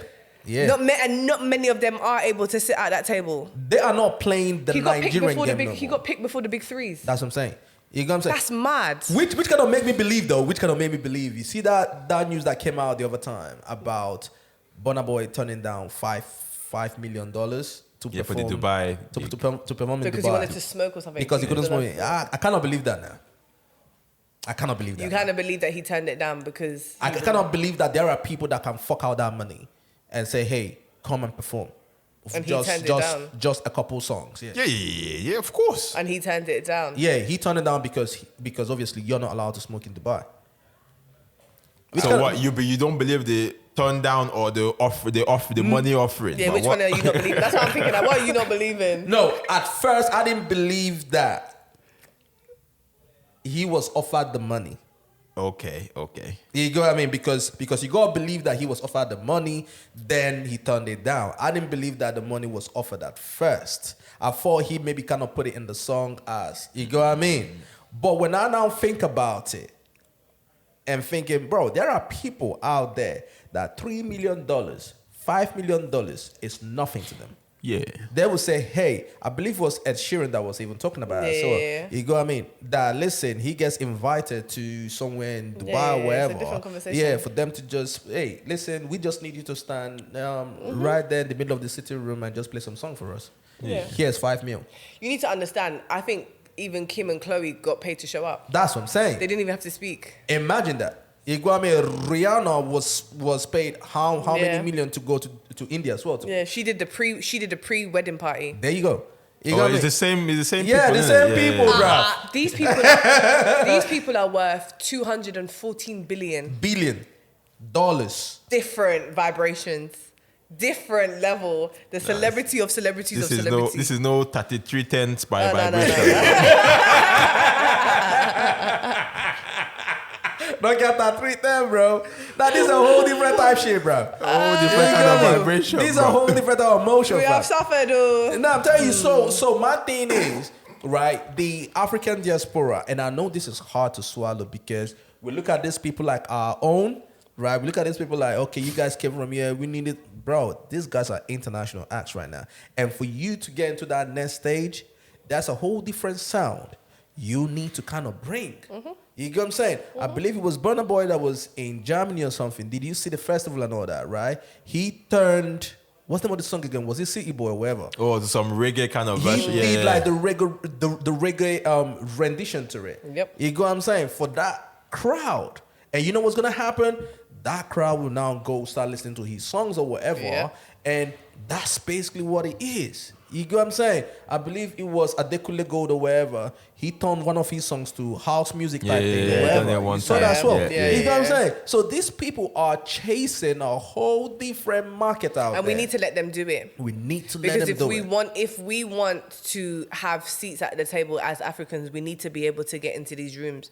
And these are the things we have to do. It's simple. Yeah, It's they're just being creative at the end of the day. That's just what it is. You cannot lock them in a box. And which goes back to what they were saying, because a lot of the artists were saying, listen, I am not an Afrobeat artist. I am an artist. Treat me as an artist. But I just feel like when now we get all of that, right? But it's no, it's true. Now I'm not against the whole, but I'm against the whole bashing, okay, because you're not this ahead, then kind of say in some condescending way where it's like, okay, this is not what I'm about. I'm above it kind of thing. Nah. Is that the way you're receiving it? Yeah, that's what I was gonna say. Yeah, okay. That's the way I'm it's receiving personal it. to the chest. I can see. Yeah, it's personal to the because chest. I like It's this. This personal to the is chest. because in my own world, Afrobeat is not a box. So when these guys where I love so much are coming to say, yeah, I'm not this, that. Nah, you can always say, this is what it means to you, and then promote your music. You don't need to bash the next I don't think music. anybody bashed it. No, but when you say no, don't put me in a box, it's not letting me do whatever, that's your inner Yeah, because slack. then it's like you need to understand what comes with that is every conversation, every deal on the table, every single promotion, every label conversation becomes about Afrobeats. And so you are getting boxed. Because remember, you need to understand it's psychological. What you imprint in people's mind, it never changes. It's hard for them to shift out of that. So now it's like every bag, every deal. If you were able to take your song and you were able to mix it into something else like reggae or rock, and they said that they will pay you 100,000, right? You now come and say, oh no, you're keeping it the same, and it's very Afrobeats tempo. We're only giving you 50 bags. You've lost 50 bags. Do you understand? Yeah. Because you've been boxed. You're losing money. When you start to lose money, you will not sleep. You will not sleep this night. So then you're gonna get pissed off. Endorsement deals that you would have missed. Like remember, there's endorsement deals as well that you would have missed because. Oh, you're Afrobeat. Oh no, we're not going in that direction. Oh, actually, no, I'm a rock artist now. I can do emo. I'll wear black for you. I'll wear chain. I will. And then it's just like, okay, listen, it's hard, you know. But I think it is. There's a way it is hard. the artists them can play. Now, I'm not pretending to be, know it all, but I think when you ask that kind of question, where do you from? You can just say, yeah, I'm an artist. Boom, period. Don't go the lane of saying, yeah, I'm not an Afrobeat and, that trying to distance yourself from Afrobeat kind of thing. Yeah, but I think some of the questions we are asked in the Afrobeat contest type thing. You get me? I understand what you're saying when you say that you don't see them as being in a box, right? But I believe, like you said, it's a psychological thing, right? It was Chucky that I was listening to on his Half-Cast podcast, where when he said, because he does this whole party thing now, right? What's it called? The R&B with Taser. Yeah, with Taser and everything. And he said that someone reached out to him to play one of Temps's songs before the album dropped. And he said, nah. on one of his podcasts or whatever, he said, nah, because automatically in his mind, he looked at, that's Afrobeats. You see? You go what I mean? And it's not. That shit is R&B. Literally. I'm so sorry. You go what I mean? So when the album now dropped, see? and he now listened to it and everything, he was saying it on this podcast type thing. You get me? So I believe that there are a couple things that have happened behind the scenes in terms of business. And of course it has. You go what I mean? In terms of business and everything, where you see an Afrobeat artist who is probably bigger than maybe a Lil Baby or a Lil Durk or whatever the case is. But then now I'm here, he's probably gonna be charging 1.5, and the same people are offering me 700,000. You go what I mean? I'm thinking, man, my metrics, my numbers are the same as this guy. I sell all over the world and everything. Why are you offering me? You know what I mean? So because we're not going in that direction. Yeah, and they're going to do you so nasty. We're just not going in that direction at the moment. I'm so sorry. Maybe next summer, next season, maybe. When we're going for an Afrobeat, you're speaking like one of them now, right? But that's a fact. But that's a fact of everything, So it just one of them ones, man. It's crazy. No, but back to the whole Rema, let me just try to see you, man, thoughts. Like this whole Burma thing about his being too braggadocious, his, chest thumping too much. What do you guys think of it, bruv? I love it. Yeah? I love it. There's nothing wrong with it, because I don't see the problem. I've always told you guys, I love my artists. I've always loved my artists talking shit. No, because he went from he was doing the whole sweet lover boy, baby, come down. And then all of a sudden now you're jumping around with a cigarette in your mouth. I think it was too much of a jump where we was all like, whoa. Because then it's like, and he still has that baby face. He still has that like. This is who he's always been. But I'm telling you, it was just, but do you know what it is? Because the lover boy thing suits him better, in my personal opinion. It suits his aesthetic better. The emo thing has always been him. But it's just, and I don't think it's him. I think that's the label. I think that's where you're right. I think that's the label. And that's what confuses people. I honestly believe that they said, okay, for you you have to do this whole lover boy thing for the girls around your age, because mind you, he was very young at the time when he came to the industry. He was very young. Yeah, he was very young, and you know how he is. Once you're able to cultivate the girls, the guys will follow. That's a fact. That's a formula that's always worked, right? So he had to do that. Sort of like a Bow Wow type thing, right? You get the little girls and everything, they're into you and all that kind of shit, right? But I even asked that question. I said, okay, cool. How long is he going to continue with this? At some point, you have to change. You have to change your formula. You get what I'm saying? Because you're 24 years old now. You're a grown-ass man. You can't be doing the whole fine boy type thing, right? No, but you can, no. You can. Of course. It's gonna last for yeah, but let's see how long this emo thing gets him, because this Indian wedding that he went to do is not this emo song that they told him to go sing. No, it's the Lover Boy. No, it's the calm down thing. But then if he's gonna do the festivals, if he's gonna do, sort of like what we're seeing Travis do, he needs that cult fan base. Them, I apologize. Them kids are drugged up.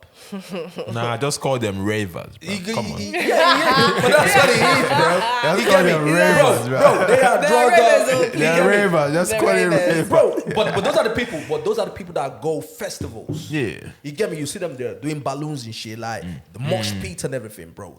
Those are the white kids. But I don't think the label's going to keep him there. I don't think they're going to allow him to stay there too long. But I think that's even, believe me or not now, that's even if. I believe at some point, right, Rema will have to outgrow the label he's on right now. Is You he got still me? with? There was a conversation where they were asking if he's still with Maven. Yeah, he's still Yes. with Maven Johnson, and Johnson and yeah. all that, right? At some point, now, mind you, they've signed the deal that they've signed with Universal now. You know what I mean? So let's see how that's gonna work out, right? But at some point, sort of like Wizkid, right? When Wizkid was with Banky W and everything, right? It got to a point where that was the ceiling. Yeah, at some point you kind of have to go international and all that stuff, right? So I believe, now depending on the deal with Maven, Johnson, and Universal, we're gonna see how that play out. But at some point, Rema will really have to sign directly to an international label for him to get into that next point, right? But when you look at the way he's going and everything, right? I think he's getting there. Back to your question, I love his image. I think this is who he is. I've always believed that this is who he is. It just took time to get here and everything. I love that he's chatting shit right now and saying whatever he's saying. I look at Rema, yeah, even though I don't think he's part of the Big Four yet, right? But I love the fact that he's saying everything that he's saying with his chest, because when I look up, I don't know if you guys were paying attention at the time, Lil Wayne, when Lil Wayne was going on about he's the best rapper alive, right? At that time, he was not that guy. But then it got to the point where everyone said, all right, cool, the way this guy is spitting, he is the best rapper alive, You right? have to plant that seed. Yeah, innit? you got to put it in people's head. For example, Muhammad Ali, right? Talking about, he's the greatest and everything, right? At that point, he was not, but then he got into that where he became that. So, but you have to put that in people's head. I think Rema's part of the Big Four. Right now. Absolutely. I think he's been part of it. I don't know. I think we stopped being a big three a long time ago. I think, but my whole thing is the three carry the three, but not everybody's putting in the same work. So why do those three continue to stay at the pinnacle There's three. when What makes them the big three? Is that what you're saying? yeah, when they're not even all working at the same work rate? Wiz drops whenever he feels like it. David features heavy. When he does feature, he features international and he features heavy. Burna Boy sells out shows and tours. But if you compare them equally, they're not all working at the same rate. Pace, So I don't frequency, understand yeah. why Rema's not part of that when he's been carrying. He's been carrying. So you're saying if you've got some atom of carrying or whatever, Yeah, it's so influence, then what you makes should you be. qualify? Because I Yeah. feel like Rema has already been qualified. I think part of the reason why people look at Wiz the way we look at Wiz is, right, because of the impact in the international stage, because we're talking about international stage right now, isn't it? Right? It's because of the impact of Essence, right? And what Essence did. Because there's a whole debate there that Essence was like the first song that kicked down, you can say, I wouldn't say the Western, because Afrobeats have been popular in the UK, Yeah. but the American market. Yeah. Right? And then obviously Justin Bieber, everyone Essence was that. Yeah. You go what I mean? This was before Last. You go what I mean? So Last was another song that can be put in that place. Yeah, but as well. I don't disagree that they've all had contributions. But my thing is, if we measure it, then why is Rema not up there? Because he's had a major contribution as well. Major, Because Calm Down can be classed Major. as one of them songs where majorly impactful. Yeah, but also I look at the longevity as well. I look at the longevity that these three guys have kind of put in there. You go what I mean? And how much that they have carried. Now, we can all debate whether they carried at the same rate or not, right? But what they have done for the culture, right, to get to where it is today, the amount of work that they've put in, I don't think that should be neglected. Yeah, I personally salute what Calm Down has done, right? But personally, we had this conversation last week or 2 weeks ago. I cannot put somebody in that group just off of just one song. I don't think it's just one song. I think if you look at his impact internationally, like as an individual, I feel like if we're saying it's the big three for what they've been able to contribute and like carry Afrobeats internationally, that was at a certain time. If we look at, we've moved past that time now, where we even have like people. I think there was an interview with Odumodu Black, and he was talking about. Look at, he believes that the two girls, Thames and Ira Star, are now the ones that are like pushing and pioneering through. I agree. And Wizkid concurred. Do you understand? Yeah. So it's like, I think, yeah, the three were the pillars, but now the genre needs to stand. And I think if the genre needs to, we can't keep them up there because of what they contributed from the start. I think it's quality over quantity. Do you understand? So I just feel absolutely. I feel like, yeah, they started it as a three, but now it's like, it can't be them three at the top and then it's like everyone else. Nah, it's like, okay, you did your thing, but I feel like your competitors are coming in fast and heavy. Yes, I agree. So it's just like, so now it's like, they're almost measuring in the same, they're almost on the starting line.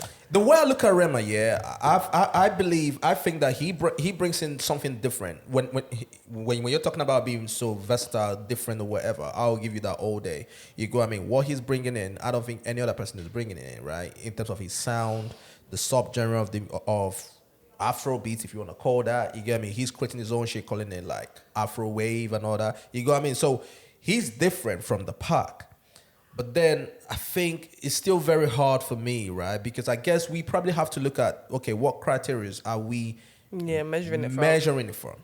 Are we talking about accolades? Are we talking about numbers? Are we talking about impact? Are we talking about, your contributions, the music and all that stuff? You go what I mean? So I guess when I look at all that, I'm still a bit hesitant to put him there, but maybe that's just me.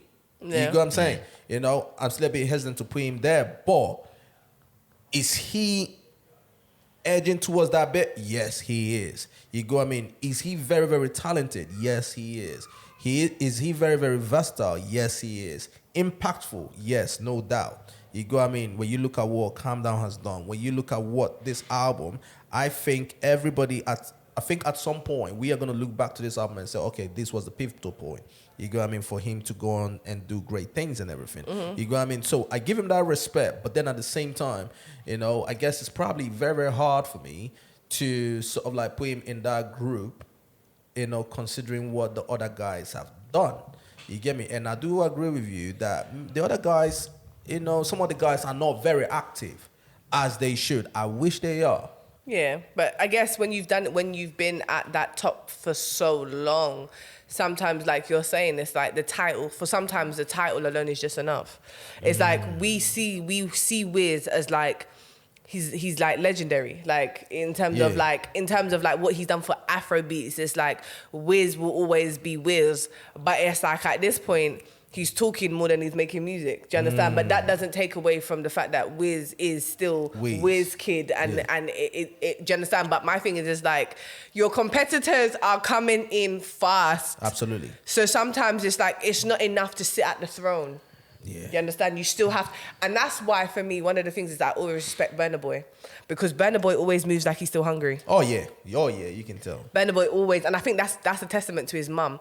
Burna Boy always moves like he's still very hungry. Yeah. It's not enough for him to just like to sit on the throne. Is not enough. Yeah, he has to get busy. Yeah, absolutely. I think I will agree with Christina. Like, I think it will get to a point where we need to stop talking about this big three, or just shift it. Yeah, shift it to, okay, we know these guys are legendary. Okay, let's move past that phase, new phase now. Create this big three for the new guys as well. No, if we do that, I will tell you mine right now, bro. if we do that, I will tell you mine right now, bro. Well, we need to. You know what I mean? It's Rema Ashake is up there.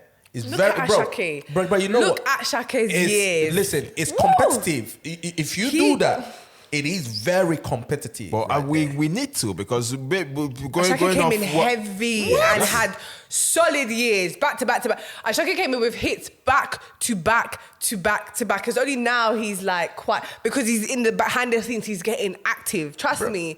And it just goes to show that it's not enough for you to just hold the title and sit there, because your competitors are. Look at Amapiano. One day we all woke up. Blew Boom, the everywhere whole up. genre just swept. It's not enough. We need to get to work. That is, see, with that new crowd is very, very, very hard, bro. Because you're talking about Rema, you're talking about Ashake, you're talking about CK, you're talking about Look at Charlie Poppy. Charlie Poppy, what he's doing. Travis Scott was singing it, dog cast, dog cast, dog cast. I was just like looking like, like that was his Like, song. what the that- fuck is Travis going Scott, on? do you understand? Ira Star, Thames, Black Sharif as well. Look at Black Sharif. You know what I mean? Black Sharif as well. King Promise as well. You get me? Even though King Promise, where you gonna play? Are you gonna play him with the new crowd or with these guys? You got what I mean? I think he's somewhere, you know. between, So, yeah. but that's what I'm saying. Like, you have that section, Coming in heavy. no slacking, boy. You can't slack on that one still, because you're gonna get knocked out. Even these guys as well, yeah. Because I honestly believe that this whole big three thing can be reshuffled. You got what I mean? I believe, With who? bro. I believe it can be reshuffled as long as they are still in the game. They are still competing, no? Who? The big three? Yeah, they are still competing technically. So Are they, you're just are they saying though? I think Ben. Well, let me tell you something. The thing about Wiz is obviously like he's had the whole situation with his mum, so he's like kind of just focused on that. David's got married. Okay. But it's like the new cats are bringing in the heat. That's what I'm too. saying, bro. If you're still playing football today, yeah, if you're Cristiano Ronaldo and you're still competing, Yeah. right, you are still competing. But your until competitors are like- until you retire, it right? should be the same stick for everyone. It innit? should be the same stick for everyone. You know what I mean? So if we look at it that way, which I'm kind of leaning to looking at it that way, because like you said, some people are not active. They're not. You know what I mean? And you have to constantly prove yourself. Everybody said Drake was the GOAT, the new school GOAT or whatever. And look Kendrick at Drake came now. and said, nah. The downfall. Let me tell you something. The downfall of Drake is so diabolically Should be shocking that it should be studied. It should be I studied. never thought I would see the day. I never thought I would see this day nobody coming. did. You know what I mean? Drake. Drake. Hey, You know what I mean? Drake. So as long as you're still competing, bro, it's not a given. I'm sorry. it shouldn't be a given. We love Wizkid, we love Davido, you know, we love Burna Boy and everything. But one of these guys, if they decide to go on a crazy run, And look at Odumodu Black. Odumodu Black is hungry. He is hungry. he's everywhere. He wants the whole space. He to wants himself. it. Yeah, he Industry wants it. machine. He's not playing no games. Bro, he is everywhere, He's bro. everywhere. And my man is doing what he can do to be everywhere. Yeah. Bro. You know what I'm saying? He's playing the game the right way. Charlie Poppy, bro, you see him with Travis, you see him with They're coming in. Lil Baby, you see him with Future and everything. You got me? What do you think he's doing there? Singing and praying to God. He's showing them his songs and everything, saying, yo, this is Yeah, what which one do you want to jump on? Yeah, this is Let's what I'm on go. about. You got me? You see Ashake right now. That's the news out there. I don't know if you guys have seen it, bro. Like, he's got a new collaboration coming with Travis. There you go. I think his new album is going to be future heavy. He gave us back to back I hits, think which they- we haven't had in a very long time. Yeah, I think it's going to be future heavy. Look at the song that he just did with Central C. Yeah. No, to your point where the big three being reshuffled, I don't know, because some people have that sentiment where if you're going to reshuffle these guys because they're so great, it would kind of seem like you're disrespecting them. Bro, it's the sentiment, bro. We go through that sentiment out of the window, bro. Yeah, just being sentimental. Bro, I love Michael Jackson. I think Chris Brown dances better than Michael Jackson. Yeah. I know some people. Yeah, I think so, bro. I think You so. see about the sentiment is creeping in right before our eyes now. Wait a minute. Wait a minute You got me? now. I know sentiment because it's Michael Jackson. We No, all it's not love about Michael sentiment. Jackson. It's not about sentiment. It's like I'm looking at the moves. I'm just trying to calculate. Chris can dance. We all do. But them moves that Chris can do now, were they around when Michael was around? There you go. I would just go Because in Chris there. can crump. Cramping wasn't around when Michael was around. But who told you Michael couldn't do it? He's flipping it. Well, we didn't see him do it. You see? You know what I'm saying? But my thing is, every other thing improves, right? Technology improves. Beauty. You know, the way people looked, you know, back in the 80s, not the way people look now.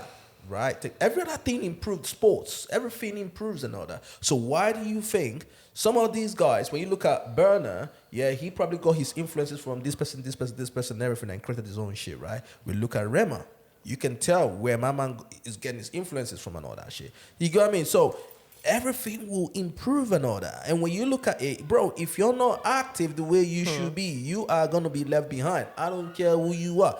And for Wizkid, bro, your new album, salute. You get what I'm saying? I honestly believe this album is make or break for my man. For who? For No, Wiz? I've For heard Wizkid, that a lot. this Morayo album is make. You see the way we treated the Timeless album for Davido. Huh. That was a make or break for my man. He even said it with his own mouth. No, it was. Definitely. Yeah, I honestly believe that's the same thing with Wizkid, bruv. This new album he's about to drop is a make or break because he needs to shut everybody up fully. Because I believe, I'm not one of them people, I believe that maybe Lagos was amazing, obviously. More Love, Less Ego. I love that album. But then you don't have a lot of people saying that they don't like it or whatever. Cool, to each their own or whatever. I think he needs to drop that project where everybody needs to give it up and say, you know what, yeah, this is it. I think the thing about Wizkid is that when he first came into the game, when he was giving us things like Pokramo and stuff, we knew Wiz was like, those were the days he used to go on stage and whine his waist, and we knew he was hungry. Like, I think as he grew, I think like... He goes to the wet his waist. That's like, true though. Remember, like... That's true. Because now he's doing fine boy now, isn't it? And the thing is, as he grew... I think ego grew, style grew, he became calmer and chiller. It's almost like, I don't want to say he felt like he had to work less harder, but it just became a bit too easy. And I think he became a bit relaxed. And then, you know, and I think he says this whole relaxing is more like he's a family man now. You're still a young boy. He acts like he's an old man, but you've still got so much How old is he? to do. He's in his 30s. He's in his early 30s, no? Early 30s, like 32, No, he's 33. in his mid... Yeah. He's No, like hell 33, no. Mid? 34. Hell no. Yeah, he's grown. No, early 30s. I don't think he's 33. I think he's like 34. Is it? Yeah, he's grown. He's a little bit grown. He's older than... I was surprised at how old he was. No, he's 33. He's 33? Yeah, he's 33. He's a baby boy. Yeah, he's 33. How old is Burna Boy? Younger, 31 or something. Burna Boy is around the same age, isn't it? 31, I think, or 32. Burna Boy is 33. Okay. Yeah. Oh, is it? Yeah. How old is Davido? Oh, God. 31. So he's a baby. You got So, me. he's the younger one. They're still so in their prime in terms of age that it's like this kind of relaxed, chill. It's almost like Wiz talking about retirement and stuff. It's too soon, like it's too early. Like, what is it? Like, let's go. Yeah. But the thing that usually happens is, right, when you reach that type of success, right, two things can happen. There are two different types of people. When you taste that success, it either makes you more hungry for greatness, or you be like, you know what, boom, I've reached there. What else am I looking for? Do we think Wiz really reached there? I think, well... Or he felt like he felt that the he reached industry there became with... too much.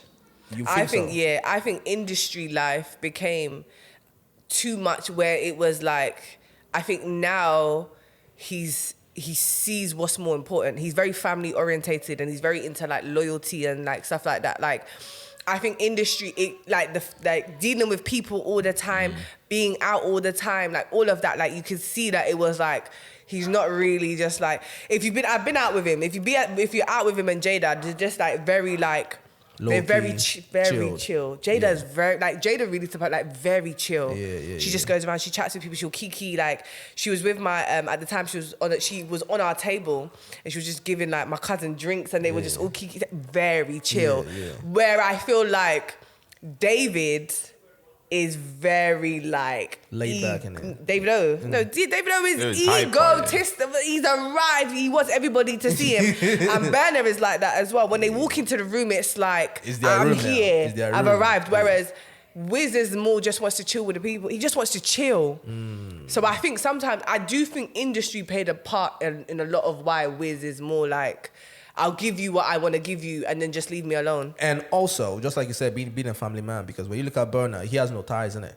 He's not. He doesn't have a girl, and he's all out here saying he doesn't want to get married. You know what I mean? Yeah, and no kids or whatever. So he's still moving. He has no time. David, we don't know what David is doing. We know. Man's married, man. What do you mean? Who? David is married. Oh, he's married. Oh, okay. Oh, wow.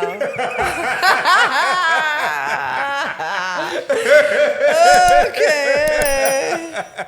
Wow. That's what we call that one. No, child.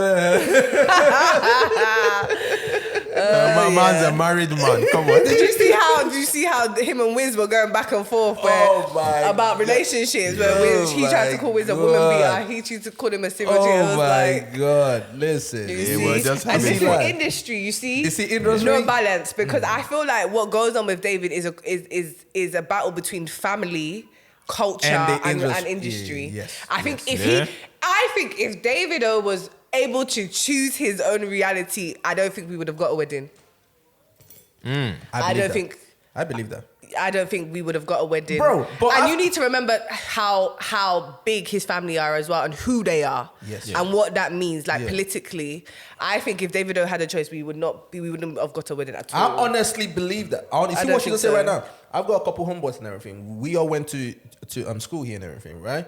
But they come from a political family. Yeah, you have to do certain things. So once they finish school right here, they're going back to Nigeria and everything. You have to get married and everything. You have to. Because at some point, bro, I believe that Davido at some point is going to get into politics. I don't know. Yeah, I believe at some point he will get into politics. It's there. You know what I mean? He's uncle, all those people. His dad, everyone, you know what I mean? He at some point he will get into politics. Watch. You know what I mean? I just think with all the music thing as well, I think there was like conversations where it was like, well, you see, we have a reputation to maintain, whatever. If you are going to go in to do this music thing, we don't want you doing X, Y, and Z that's going to come and bring us embarrassment and whatever else. So please just marry, settle, do image, marry, settle down, have a wife, and then just do this music thing. We don't want to see you with multiple baby mums, which you did anyway. We don't want to see you with multiple women, which you did anyway. So then it was like clear up this thing quickly, and that's what he did. But you know what? It's inevitable, though. I always say this. Correct me if I'm wrong.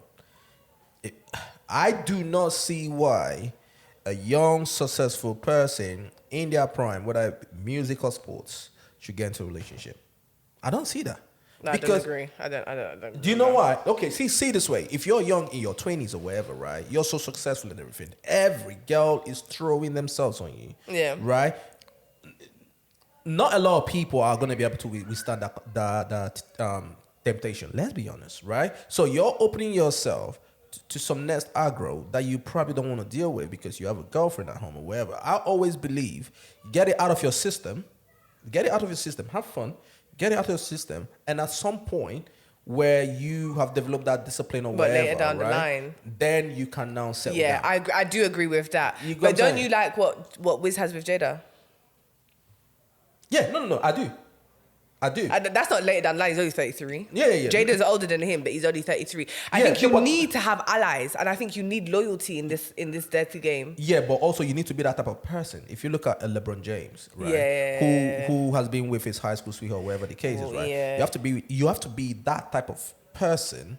Right? Anyway, let me keep quiet. Well, we don't know. Because I'm like, well, we do know. Yeah, but I think I do feel like. Do we? I don't know. Do we know? I don't know. Everybody's running. I mean, but even if he's doing it, right? Even if, let's just say, okay, he knows how to manage it and keep it quietly. On the wraps. You get me? So if you're gonna move like that, make sure you keep it on the wraps. I do agree. I agree with you in terms of like you have to have the personality for this packaging that you're doing. Whereas I feel like with David, though, I feel like your personality and what you're trying to give out is just, this is what you're battling yourself, and we can see you doing it. Like you're in conflict with your own self and everything. Because it's like, have you seen the things that have leaked with Sophia, with the first baby mum? Yeah. Ha! Yeah. So and this was 2 years ago. So they were in a relationship 2 years ago. Yeah. So it continued from 2000 until 2 years ago. Yeah, that's what she's saying. And how long have you been with Cho? See, this is what I'm saying. Like, and this is David, and Wiz dragged him. Wiz was like, my friend. Why do you think the Sophia girl is mad? I don't think she's mad. I don't think she's mad. Listen, let me tell you something. I don't agree with how Davido moves. I'm sorry. I feel like, and it's so much deeper than what we see because it's politics. He comes from a political family, so he's in contradiction with himself, what his family wants, what he wants. So what he wants to do is have his cake and eat it in all corners of the world. Yeah. And you can't do that. So it's like, Sophia isn't mad. David is still trying to chop. And I knew David was still trying to chop. It's like, I still control. He allegedly has a second child with, what's the second baby mum? What's the baby mum after Sophia, the light-skinned one? I've forgotten the name, yeah. Yeah. He has a second child with her. And then he has Larissa, the girl, the makeup artist from London. Yeah.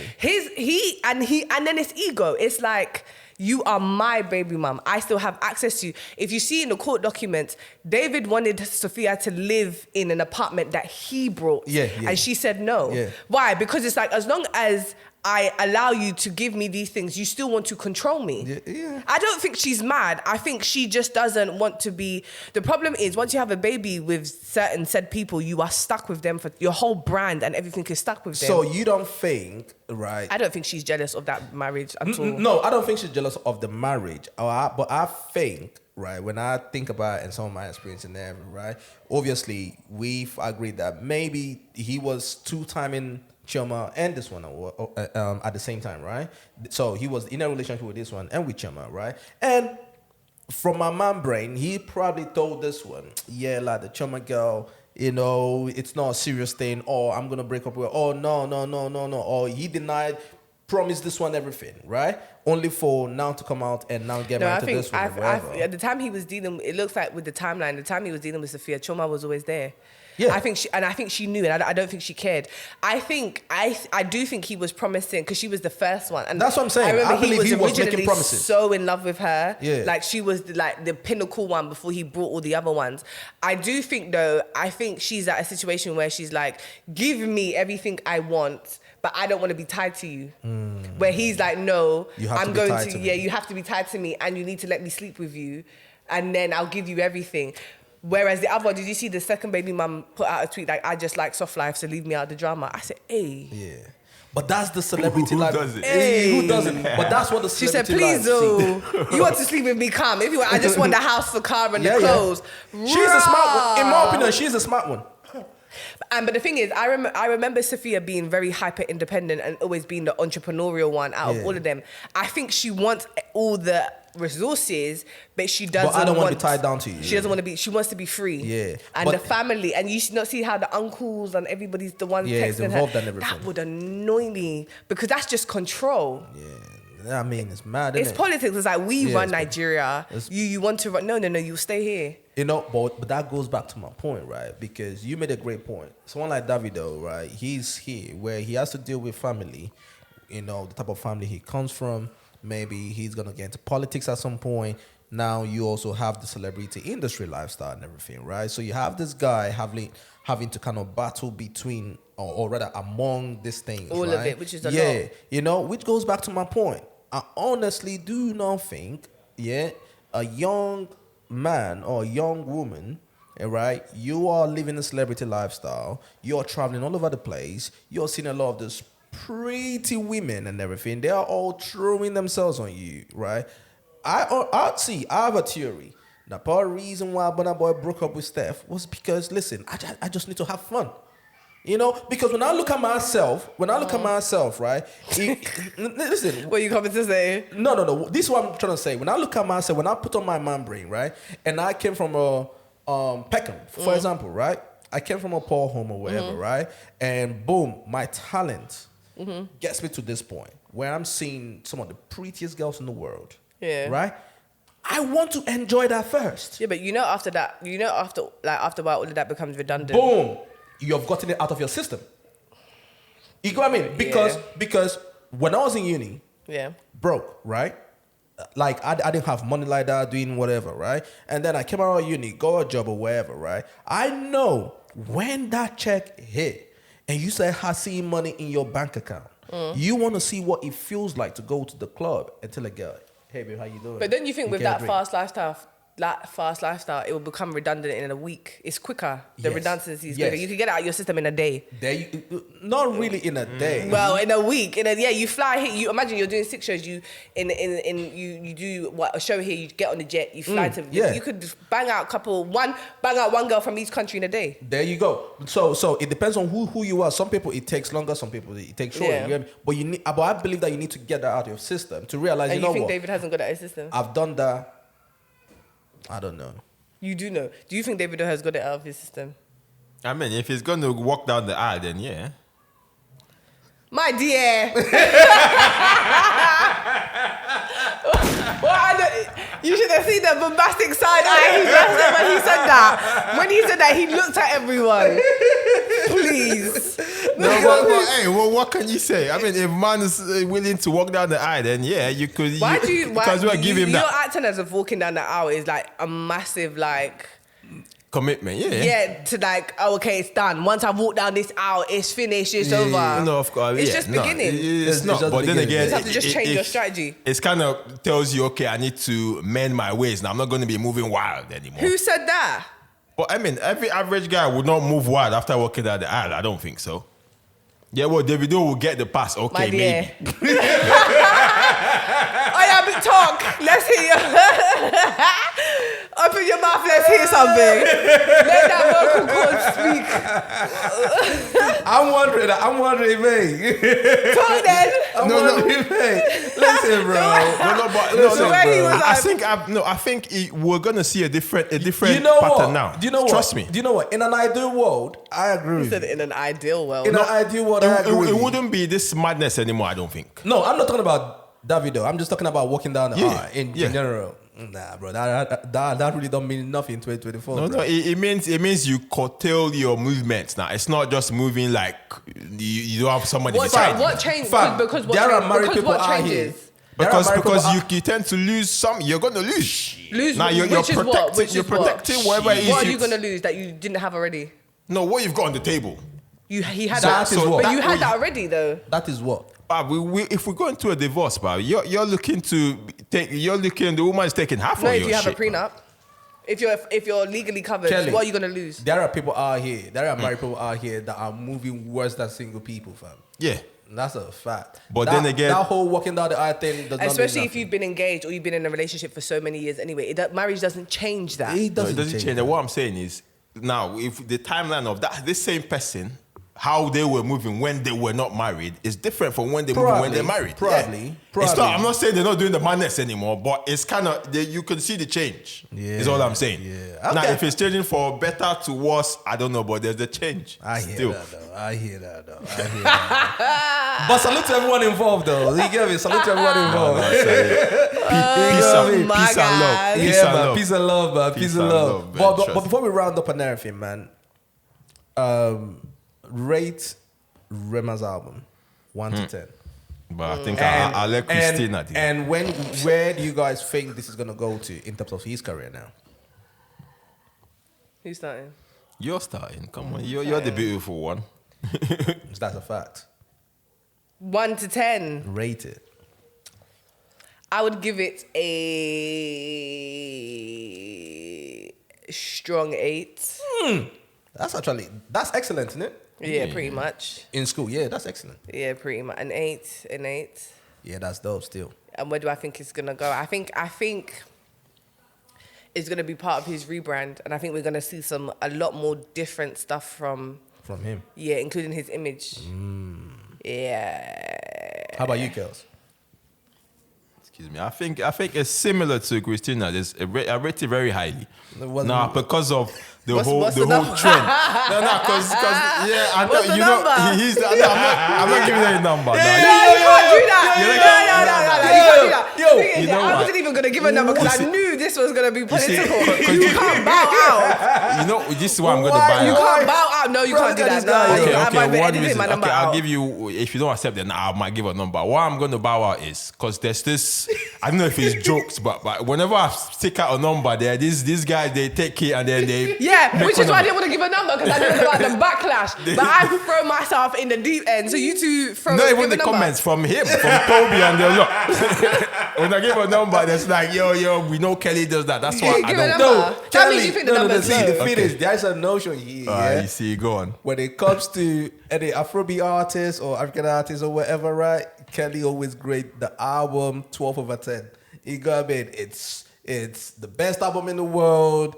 I love That's this just a album. cop-out. That's a cop-out. That's the reason why I'm laughing. So You're I'm just with you, bro. you walk in fear. No, Oh, yeah. no, it's not even fair. No, because the way I see albums and music, art is very, very So give it a subjective.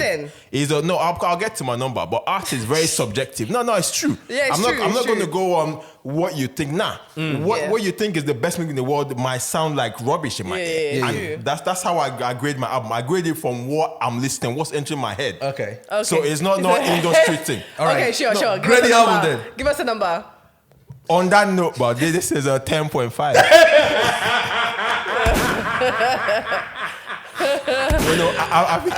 You people, you trolls out there. You see what happens when you troll people too much. Now they walk in fear. They are that's not- fearful. They can't even. No, I'm not working in What's fear. the number? People in Is the it comments, Yeah, they you know. said 10.5, babe. They know. You're sticking no, beside no that fair. scene. No, it's Bro, no. I swear that, yeah. Somebody hit me up in the DM and everything, yeah. So I said, yo, I bet you Kelly is gonna grade his album 10 over 10. Yeah, I've heard Standard, loads of that. Yeah, Standard, I get in my DMs. Yeah. That was That's so why. to you though. That's why it's. What would That's you- why what I didn't would want you to give a it? number. So what would you give it? No, I rate it very highly. Which is what? I just said 10. 10. Yeah, 10. yeah. It's a 10 out of perfect 10. album for me Okay. now. 10 over 10. Considering he's experimenting, and trust me, who has experimented and then you've loved every track on it. Yeah. I've loved every track on this album. Yeah. And it's an experimentation album. You get me? Yeah. So why would I want to grade that low? You get, so that's why I didn't want to give a number, because when I give it, people like, You know yeah, me, you know me, yeah, you exactly. know me, bro. You know You know, so That is all right, cool. funny. So What where you is it give gonna it? go from here then? Like, no, I think Your what I think is we're gonna see a new Rema from now, bruv. We're gonna see it's coming to that stage where he's creating that lane for himself now, where I am the lord of this lane. Like, no, don't compare me with anybody. I am me. yeah, I'm doing my own thing. Doing my own thing, leader of my pack. You either love it or go to hell. Do you think this his whole Afrowave thing is gonna be a subgenre of Afrobeats, or is it just gonna be solely different from Afrobeats? I think he's It- going it- to push for it to be different. Yeah. I I think think he's if gonna it push. sticks to it, So he's straying away from Afrobeats. Is that what I you're think, saying? and I think he's going to do a lot of interviews where he's going to try and sway from it. He's going to try and train people's language. Because I'm sure by force by fire he wants everybody to stop affiliating him with Afrobeats. no, I don't. I hear that though. Yeah, I hear that though. I think he does. I think, and this hear is why that, though. when you made that point about why, like the way they're saying it, it's coming with a bit of vim and with a bit of, because they're fed up. And I think they're trying to prove, a lot of these artists are trying to prove a point by changing up their music, by changing up their style. Otherwise, they wouldn't image. bother. I think he's going to, like, the more interviews he does about this album, you're gonna see it in the language. Just like when you pay attention, you're gonna see. Bro, I believe that too. Because when you look at my man, when you look at the way he dresses, the way he talks, the way he moves, everything, his aesthetics, there is nothing that tells me, okay, I'm trying to create my own lane, my own shit, apart from the pack. Yes, you guys are doing this. Good luck. This is my shit. Now, if you come into my shit, everyone will know I created this shit. I believe that. I No, honestly but believe going that. by this album though, although it's different, but it's very much Afrobeat though. No, not No, not it's not. Afrobeat, but it's No, very no. much Afro though. With what? You mean Afro influence? But it's very much Afro. Like if you listen to him, you can tell this man's from Africa. Yeah, he's an African. Yes, Yeah, he's an yeah, that's African. what I'm saying. Yeah. So it's not. But the sound is like, bro, the sound is punk, rock. What? Yeah. No, but I get that. This but- has been- no, fuck it is this whole no, it is an different shit. Afrobeat album in my opinion. Because he's an African. It is an yeah, exactly. But No. that doesn't classify. Okay, but we're talking about two different things right now. When I look at the production and everything, right? When I look at Prenups, when I look at what's his name? P Prime. P Prime, Conductor Williams, all these guys, bro. I've got their names written down, fam. Yeah, Cook Beats. Let X. me give them their credit and everything. No, None of they these deserve it. guys, They deserve bro, it big time. None of this, the sound that I heard on this album, tells me nothing Afrobeats at all. Nah, it is Afrobeat, but there's still the log drums there, right? There's still the, Fam. it's still in there. It's just, I mean, Afro influence, Fam, yeah. he's got P Prime on it. He's got London on it. He's got Yo X on it. He's got Bossa Brain on it. He's got Day Trip on it. He's got Q Beats on it. He's got Alex Lustig. He's a whole white boy on it. Yeah, the Lustig was everywhere on that shit. He's got Deets on it. He's a whole white boy on it. He's got Clean Parboy. He's a whole white boy on it. None of the there's a whole different sound. This is not Afrobeats at all. I understand what you're saying because he's from Nigeria. He's from Africa, which goes back to the identity thing that you're talking about. You know what I mean? But when you look at the sound, you remember the time that I called my homegirl from the States and everything, and I asked her, Thames album, what do you think Thames album is, right? And he said, oh, that's an Afrobeat album. I said, okay, are you saying it because of the songs or because of the person? She said, oh yeah. That's what she called herself and say, yeah, I'm saying it because Thames is from Nigeria, obviously. You know what I'm saying? So you're talking about identity. But the song itself, where I'm coming from, that's not Afrobeat, bro. This is punk, it rock, is, but all that shit. with loads of them influences. But I think the bass, it's still got that percussion. It's a bit quicker, faster and stuff. But I think it's still, in essence, but I would call it Afrobeat, bro. Okay. Fusions, yes, with the punk, everything, new kind of sound. Bro, the BPM is high, bro. It's not nothing to do Afrobeats. I don't know what you're listening to, bro. No, because that's the thing. You're saying Afrobeats as that sound we know. You see? Afrobeats is pom, pom, pom. Not anymore, though. Not anymore, yes. Not anymore. Yes. Because people now have their own interpretation. Now it's not that okay because people, but no, I'm interpreting the way I want, the way I'm digesting it, and then boom, that's where it is. Yes, but I bet you if you sit Rema down, Rema will tell you this is not Afrobeats. If you are African as well. If you sit Rema down, he will tell you this is not Afrobeats. I do not believe this is Afrobeat music. Thames will even tell you, bro. She does fucking R&B music. No, Thames one is. You come on, yeah, Thames one from the producers. Yeah, it's like it's not Afrobeat. So if you set up with the producers, how come you don't set up with this one? You got me. These are whole white boys and everything. No, P Prime, London, Cook Beats, X, but these are all major Afrobeat pillars, bro. And then how about the white boys that are on it? Yeah, I mean, he's an international act, so you would have them. Inspector Williams does not do Afrobeats. Yeah, he does for fucking Grill Zelda and everything. Like that's when you look at some of the sounds. When you hear some of the sounds, oh shit, we are not wearing headphones and that. But if you play some of the sounds on this not the Afrobeats, brother. Let's be honest. He's from Nigeria, but nah. Now, I think it's this new. That's why he's a bit, the polarizing. It's a bit okay. What say? Do we like it or do we hate it? It's because. It's a bit of, it's new, it's fresh. Yeah. It's fresh. That's all it is. I love it. Yeah, definitely. Bro, I love the artistic limits that he's pushing on it. I absolutely love it. I have no complaints. I've seen a lot of people complain online, with the song. I even saw an article, you get me, just before we close and everything. This is what the article said, bruv. I read that. I saw that online. They said, while Rema's new album makes another phase of his artistic evolution, it carries a striking display of art driven by a needless, overwhelming pressure to prove something, whether it be his status as a visionary and the desire to be recognized for it and to be included in the ranks of the Nigerian music big three. They said this, yeah. I mean, I guess it comes from, because he kept alluding to, I'm him. As he should, as he should, yeah. But then again, if you're always going to say that, then people are going to be like, yo. Yeah, people are going to say whatever they're going to say. It's too much now. I agree with that. But I think he's supposed to say that. Every artist is supposed to feel like. You have to big yourself up. Yeah, You have to. So I believe if you know big yourself, who's going to big you up? Nobody. Exactly. Nobody. Toby, I'm bigging you up. I'm bigging you up.